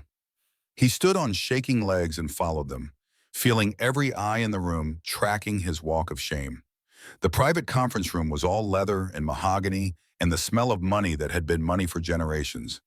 Derek sat alone on one side of the massive table. Kate, Big Jim, Jackson, and Becca sat on the other side like a panel of judges at his trial. "Why?" Derek's voice shook, all pretense of strength gone. Why did you do this?" "I bought a property at auction," Kate said calmly, folding her hands on the table. "Pretty standard real estate transaction." Happens every day. For double what it's worth, you did this to humiliate me, to destroy me. Big Jim leaned forward, his presence filling the room despite his stillness. Son, if she wanted to humiliate you, she'd have let TMZ know she was coming and brought 50 photographers. If she wanted to destroy you, she'd have bought this property for $1 and announced to the press it was overpriced even at that.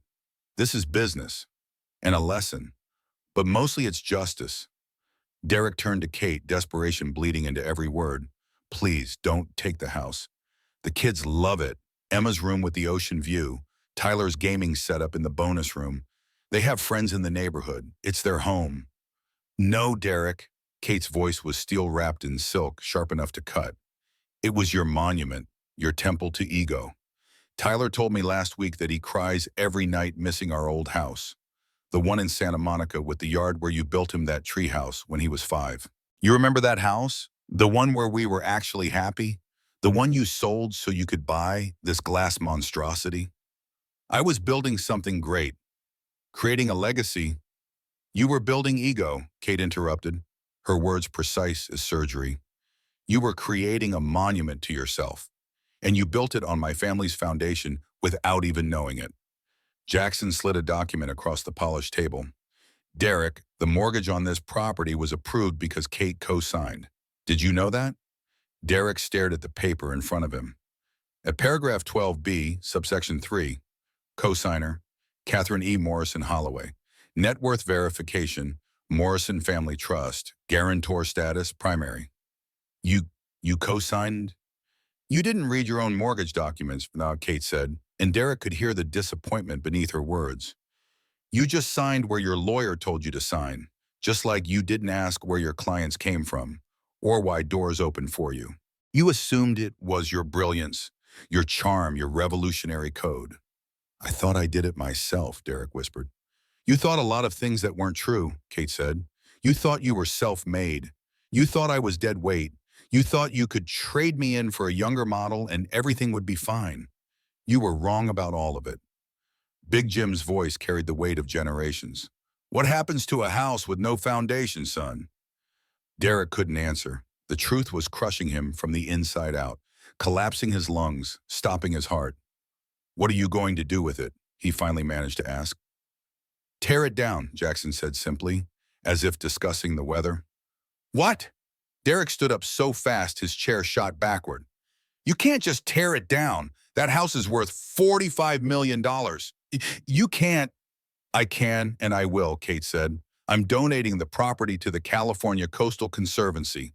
They'll restore the native ecosystem that your construction destroyed. They'll create a public beach. Free access for everyone. Families from Compton can bring their kids. Families from Beverly Hills can bring theirs. No gates, no membership fees, no exclusivity, just ocean and sand and equality. You're going to destroy everything I built? Derek's voice rose to a shout. I spent 3 years designing every detail. Award-winning architects, structural engineers. That house won awards. And it's ugly, Derek. Kate's words cut clean and final. It's a glass and marble middle finger to everyone who couldn't afford a piece of Malibu.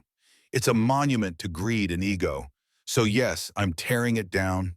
And in its place, there will be a beach where any child can build sandcastles and watch sunsets and feel the ocean.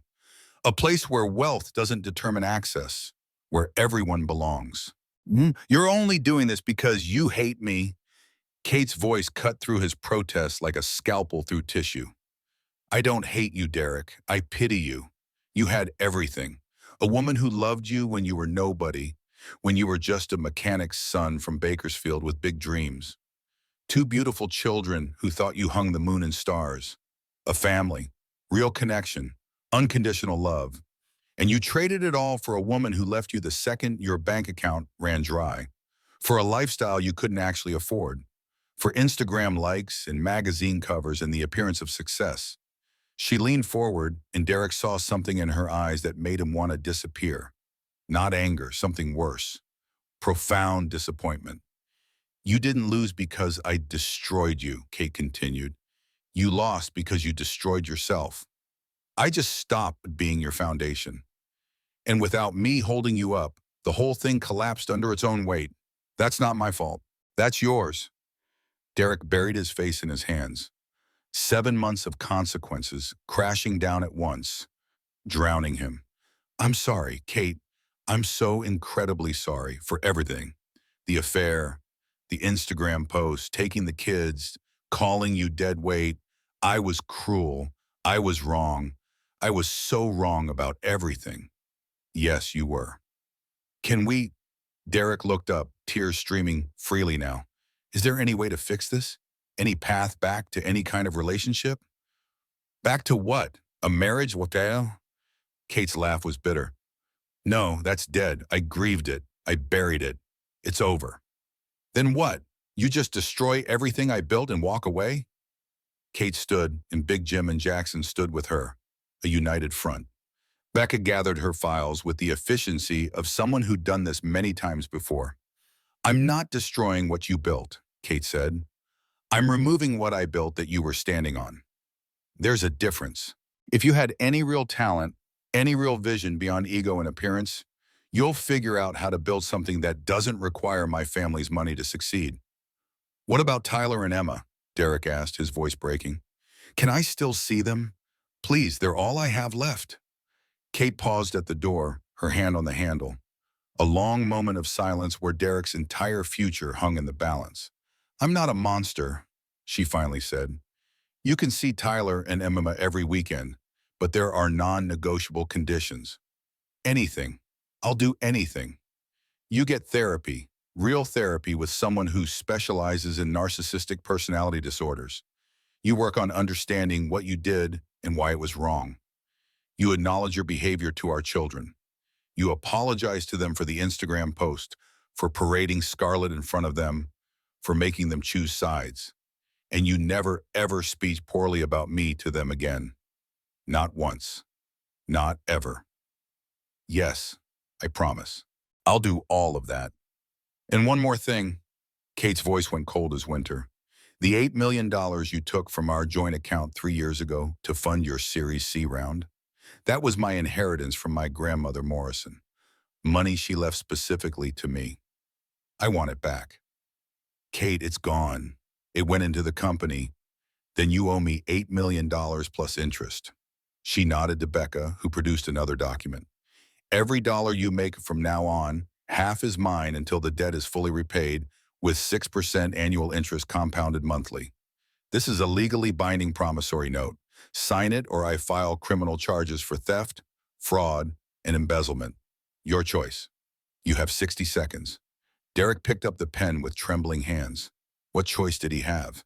He signed his name, legally binding himself to years of repayment, and wondered how he'd fallen so far. One last thing, Kate said softly, her voice barely above a whisper, but somehow filling the room. Do you remember our second date? We drove to Malibu after studying for finals. We sat on the beach right where your house stands now, watching the sunset. You said, one day I'm going to own this view, and I'm going to marry a woman who believes in me enough to help me get there. Do you remember? Derek nodded through tears, the memories sharp as broken glass. I believed in you. I called my father the next week. I said, Daddy, I met someone special. He's going to do big things, but he needs a chance. He needs doors to open. My father said you were too risky. A mechanic's son from Bakersfield with no connections, no family wealth, no pedigree. I said, he's my risk to take. I love him. Please help him. So he made the calls. Morrison Oil became your first major client. That opened the door to Austin Medical Group. That led to Texas Real Estate Network. Every domino that fell in your favor? I pushed over the first one, Derek. I loved you so much. I gave you your dreams. Her voice didn't waver, didn't break. Pure steel.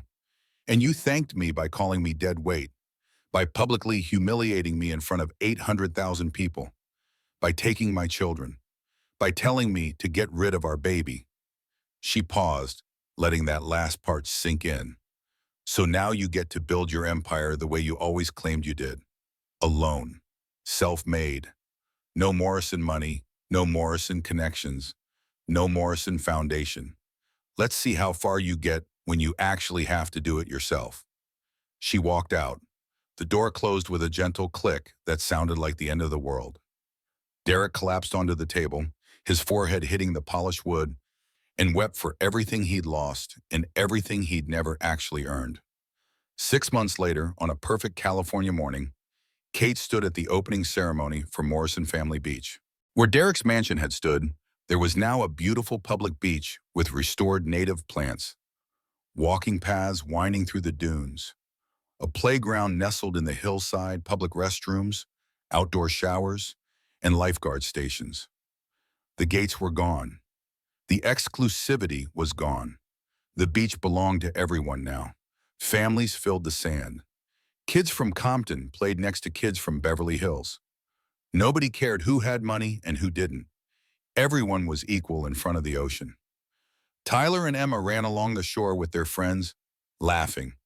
Real laughter, not the performative Instagram kind, just kids being kids. "You did good, Katie," Big Jim said, standing beside his daughter, his arm around her shoulders. "I hope so. Some nights I wonder if I went too far." "You gave him exactly what he needed, not what he wanted. There's a difference.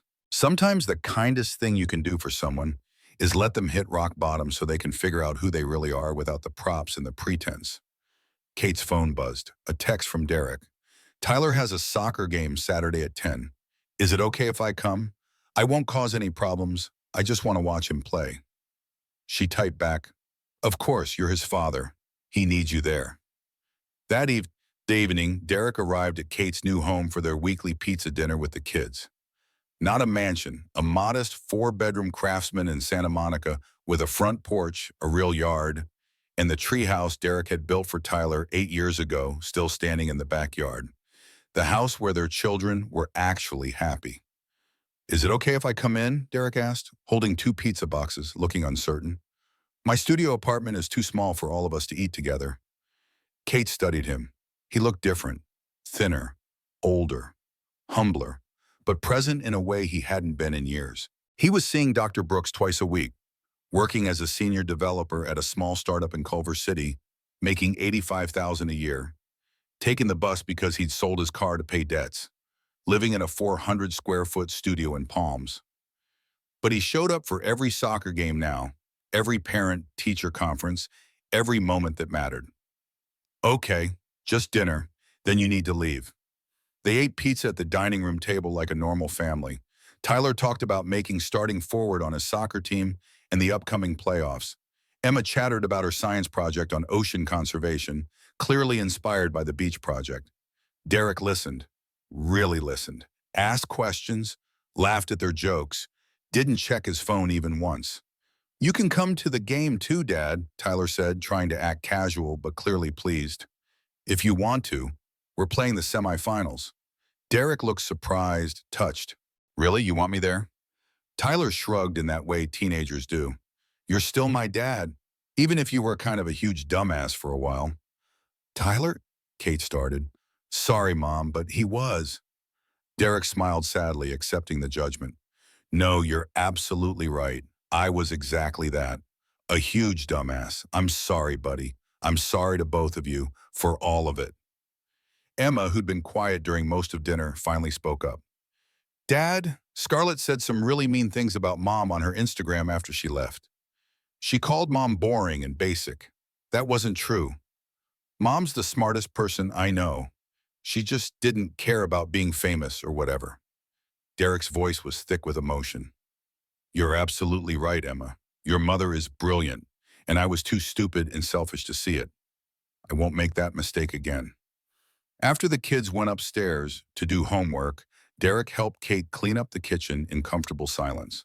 A companionship built on ruins, but companionship nonetheless. "Thank you," he said quietly, drying dishes with the same towel they'd used in their first apartment 15 years ago, somehow surviving all the moves. "For letting me be here, for not completely destroying me when you had every right to. I know I don't deserve any of this. You're their father.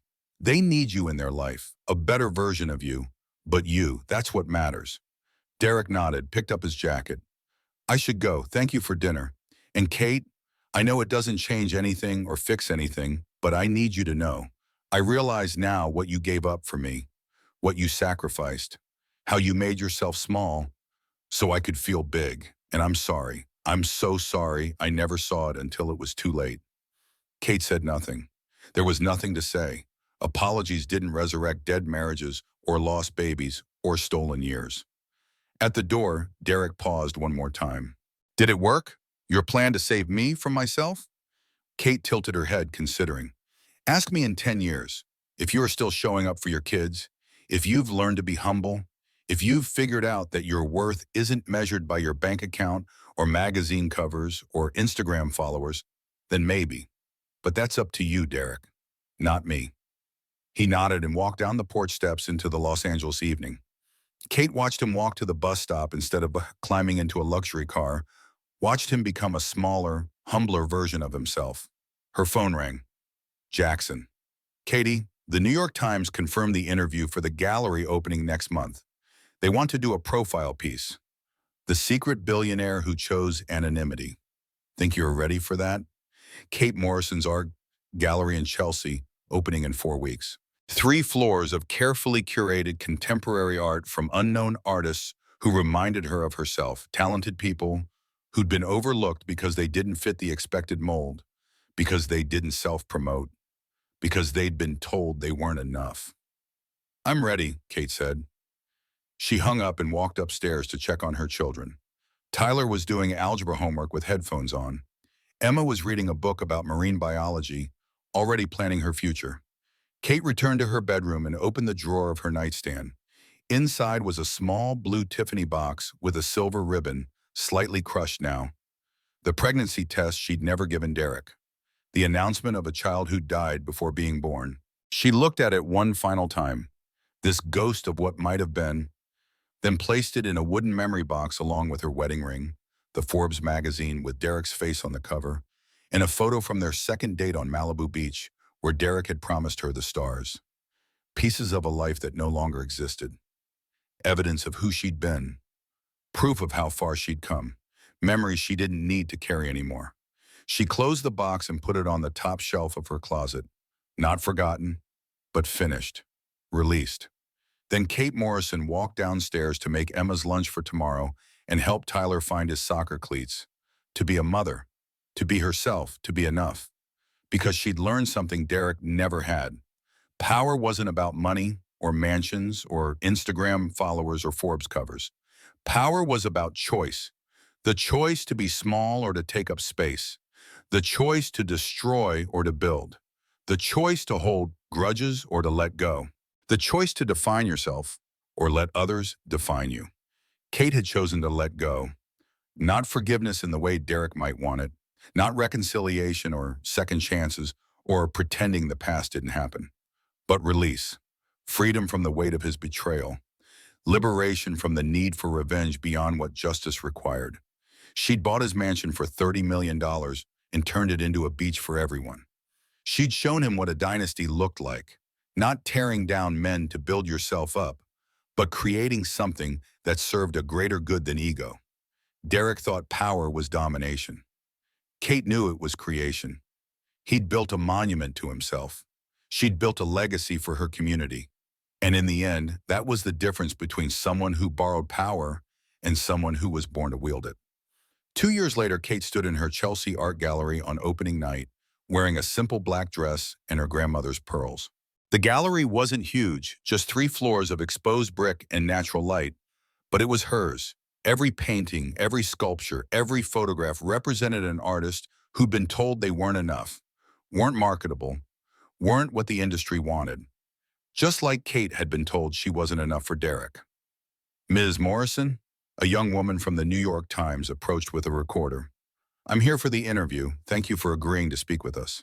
Kate smiled. Of course.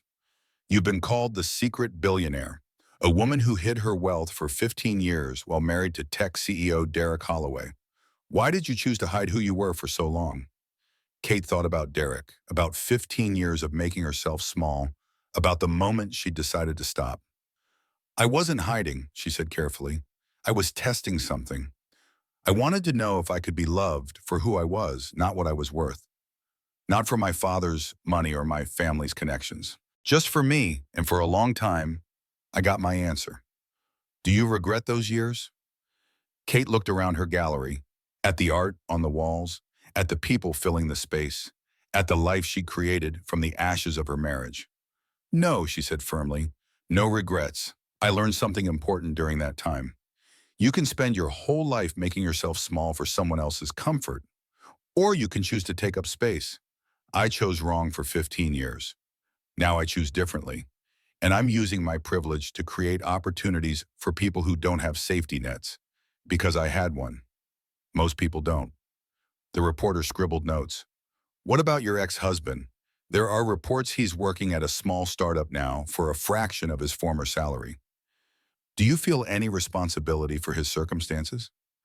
Derek is rebuilding his life on an authentic foundation this time. That's between him and our children. I hope he finds peace and purpose. But his journey is his own now. Mine is mine. Do you think you'll ever forgive him for what he did? Kate paused, considering the question carefully. I already have. But forgiveness doesn't mean forgetting. It doesn't mean what he did was okay. It means I'm not carrying that anger anymore. I'm not letting his choices continue to define my life. Forgiveness was for me, not for him. It was about freeing myself, not absolving him. One final question. What do you want people to know about the Morrison family beach? The public beach you created from his mansion? Kate smiled, and this time it reached her eyes. I want people to know that power isn't about exclusion. It's not about building walls to keep people out. Real power is about creating access, about building something bigger than your ego, about leaving the world better than you found it. My ex-husband built a monument to himself. I turned it into a place where any child can watch the sunset, regardless of their zip code. That's the difference between borrowed power and inherited responsibility. One is about taking, the other is about giving back. The interview concluded. Kate mingled with guests, talked with artists, celebrated the opening. At midnight, she stood alone in the empty gallery, looking at a particular painting that had spoken to her. It was called Phoenix, and showed a woman rising from ashes, wings spread, eyes forward, leaving the fire behind. Her phone buzzed. A text from Tyler. Mom, I made varsity. Coach said I'm starting next game. Dad was here when I found out, and he cried, like actual tears. It was weird, but kind of nice. Love you. Kate smiled and typed back. So proud of you, baby. Tell your dad, congratulations on being present. That's growth. Love you more. Another text, this one from Emma. Mom, Mr. Peterson said my ocean conservation project is going to the state science fair. He said it's the best work he's seen in 10 years. Can you come to the presentation? Wouldn't miss it for the world. You're brilliant, sweetheart. Kate looked at the Phoenix painting one more time, then turned off the gallery lights and stepped out into the New York City night. Somewhere in Los Angeles, in a 400-square-foot studio apartment in Palms, Derek Holloway sat at a small desk coding for a startup that would probably fail but might not. He'd been sober for 8 months, in therapy for 18 months, present for his children for the first time in their lives. He looked at a photo on his desk. Tyler holding his varsity jersey, grinning. Emma with her science fair medal. Both of them happy.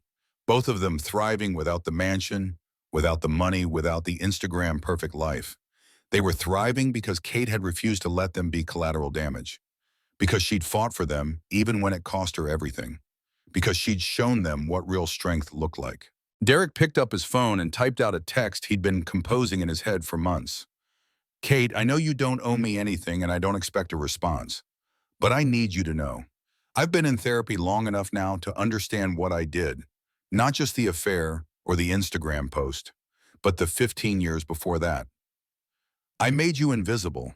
I took credit for your work. I built my ego on your sacrifice, and then when you needed me most, I told you to get rid of our baby. I didn't know you lost that baby. I didn't know you grieved alone. But I should have. I should have been there. I should have been a partner. I'm sorry. Doesn't cover it. There aren't words that cover it. But I'm learning to be better for Tyler and Emma. And because you deserve better all along. Thank you for not giving up on our kids even when you had every right to give up on me. You're the strongest person I've ever known." He stared at the message for a long time, then deleted it without sending. Some apologies were too late. Some damage was permanent. The best he could do now was show up, be present, be the father his children deserved, and let Kate live her life without his words cluttering her peace. He closed his laptop and walked to the small kitchen to make dinner. Pasta, simple, cheap, nothing like the catered meals and Nobu reservations of his old life, but honest, real, his. 5 years after the divorce, Kate Morrison stood on Morrison Family Beach at sunset, watching families pack up their belongings as the day ended. The beach had become wildly popular, featured in California travel guides, recognized by environmental organizations for its restoration work, but more importantly, it had become exactly what Kate intended, a place where everyone belonged. She'd come here tonight for a specific reason. Tyler had asked her to meet him here, said he had something to tell her. He was 19 now, finishing his freshman year at Stanford. Emma was 16, already talking to marine biology programs at UC San Diego and Scripps. Both of them were thriving, whole, happy. "Mom!" Tyler jogged down the beach toward her, his father walking more slowly behind him. Kate tensed slightly. She and Derek were cordial now, civil, but she still preferred boundaries, still needed distance. "What's going on?" Kate asked. Tyler took a deep breath. "I wanted both of you here because I need to say something, and I need Dad to hear it too." Derek stopped a respectful distance away, hands in his pockets, quiet. "I've been talking to my therapist at school," Tyler continued, "about the divorce, about what happened, about how I felt when everything fell apart. And I realized something, Mom. I was angry at Dad for a long time, for leaving, for the Instagram post, for Scarlett, for all of it." Derek's face showed pain, but he said nothing. "But I was also confused about why you fought so hard, Mom. Why you went after Dad's company. Why you bought the house just to tear it down. It felt like revenge, like you were trying to hurt him the way he hurt you." Kate's stomach tightened. "Tyler." "Let me finish," Tyler said gently. "I thought it was revenge. But then I started really thinking about it, about this beach, about how you didn't just destroy Dad's house out of spite. You created something that serves thousands of people. You turned his ego into access, his exclusion into inclusion. You didn't just tear him down, you built something better in his place." Tyler looked at his father now. "And Dad, you lost everything. Your company, your money, your house, everything. But you know what? You're a better father now than you ever were when you had all that stuff. You show up now, you listen, you're present. Mom didn't destroy you. She forced you to become who you should have been all along." Derek's eyes were wet. "Tyler, I'm not done." Tyler turned back to Kate. "Mom, I get it now. You didn't choose revenge. You chose justice with purpose. You showed us what real power looks like. Not tearing people down, but refusing to be small anymore. Building something meaningful. Creating legacy instead of monuments. You're my hero, Mom. Not because you are rich, because you are strong and kind. And you taught me that being hurt doesn't give you permission to hurt others. It gives you the choice to break the cycle." Kate felt tears streaming down her face. "Tyler." He hugged her. "I love you, Mom. Thank you for fighting for us. And thank you for showing me what integrity looks like." Derek stood apart from them, watching his son embrace his ex-wife, seeing clearly for perhaps the first time what he'd destroyed and what Kate had built from the ruins. "Can I say something?" Derek asked quietly. Tyler nodded and stepped back. Derek looked at Kate, really looked at her for the first time in years. "Tyler's right, about all of it. You didn't destroy me, Kate. You revealed me. You pulled away the props and the pretense and forced me to see who I actually was without your foundation holding me up. And the man you revealed was pretty ugly. Selfish, entitled, cruel." He took a breath.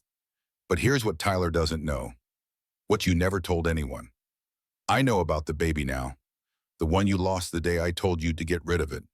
Emma mentioned it last year. She overheard you talking to Big Jim on the phone. She told me you were pregnant when I left you, that you lost the baby because of the stress, because of what I said to you." Kate went still. That secret, her grief, her private pain. I have to live with that forever, Derek continued, his voice breaking. I killed our child with my words, with my cruelty. You grieved that loss alone while I was celebrating my new relationship on Instagram. There's no apology big enough for that, no redemption possible. But I need you to know, I understand now what I cost you, and I'm sorry. I'm so incredibly sorry. The beach was nearly empty now, just the three of them and the setting sun and the waves and the truth. Kate wiped her eyes. The baby's name was Hope. I named her Hope because that's what she represented. Hope that you and I could reconnect. Hope for our future. Hope that love could overcome the distance between us. When I lost her, I lost that hope. And I was angry about that for a long time. You should have been, Derek said. You should still be. No, Kate's voice was firm. I was angry. I grieved. I processed it with my therapist and my family. And then I let it go. Not because you deserve forgiveness, but because carrying that anger was poisoning me. It was stopping me from moving forward, from being present for Tyler and Emma, from building my own life.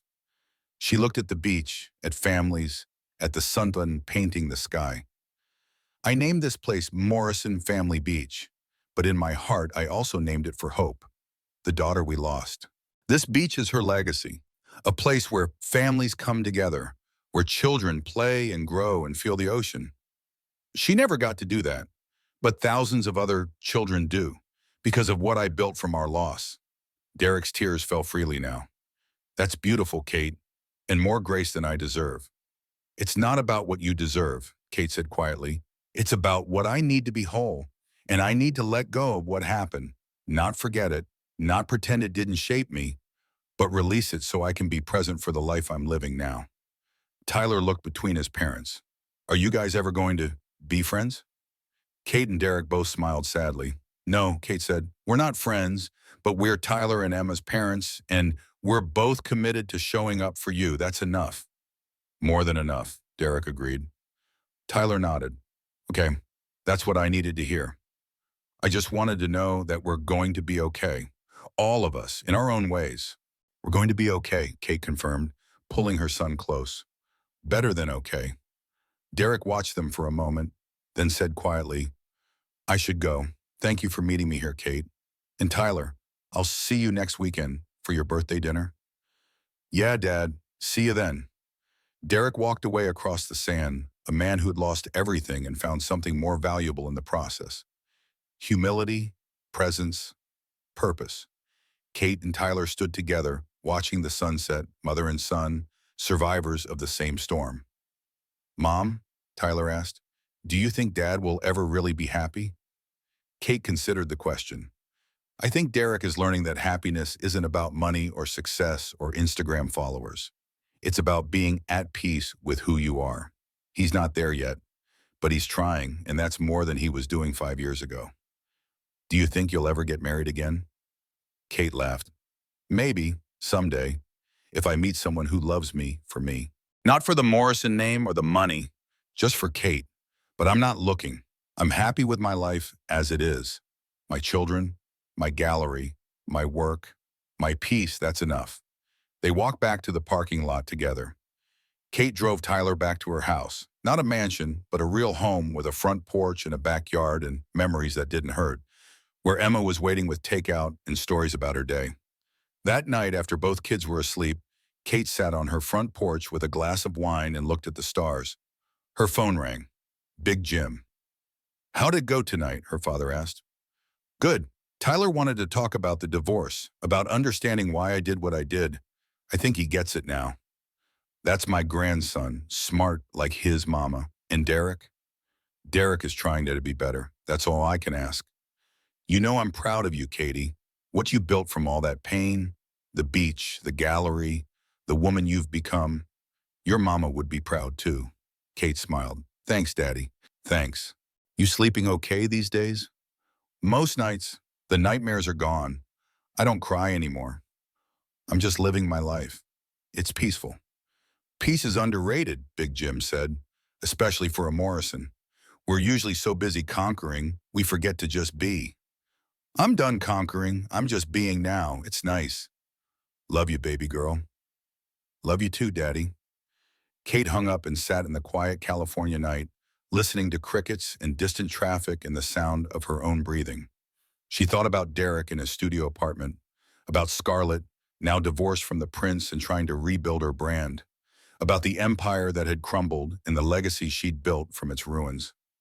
She thought about Hope, the daughter she'd never held, and the beach that bore her secret name. And Kate Morrison realized something profound. She'd spent 15 years being Derek's foundation, making herself small so he could feel big, hiding her light under a bushel of yoga pants and carpools and quiet support.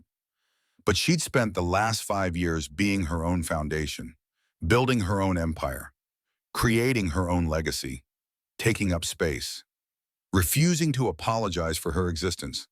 And the difference was everything. Derek had built a monument and called it success. Kate had built a beach and called it justice. Derek had measured his worth by his bank account. Kate measured hers by the lives she'd touched, the access she'd created, the children who played on sand where exclusivity once reigned. In the end, revenge hadn't been about destroying Derek. It had been about refusing to stay destroyed, about rising from the ashes of betrayal and building something beautiful, about turning pain into purpose and loss into legacy. The dynasty's revenge wasn't tearing down a man who'd betrayed her. It was becoming so fully herself that his betrayal became irrelevant. Kate Morrison finished her wine, went inside to her modest home with her sleeping children, and slept peacefully through the night. No nightmares, no regrets, no anger, just peace, just purpose. Just a woman who'd learned that the best revenge wasn't destruction. It was becoming so whole that the person who broke you became a footnote in your origin story rather than the author of your ending. Derek Holloway had tried to write Kate's ending, dead weight, beige, worthless, but Kate Morrison had taken the pen from his hand and written her own story, and it was legendary.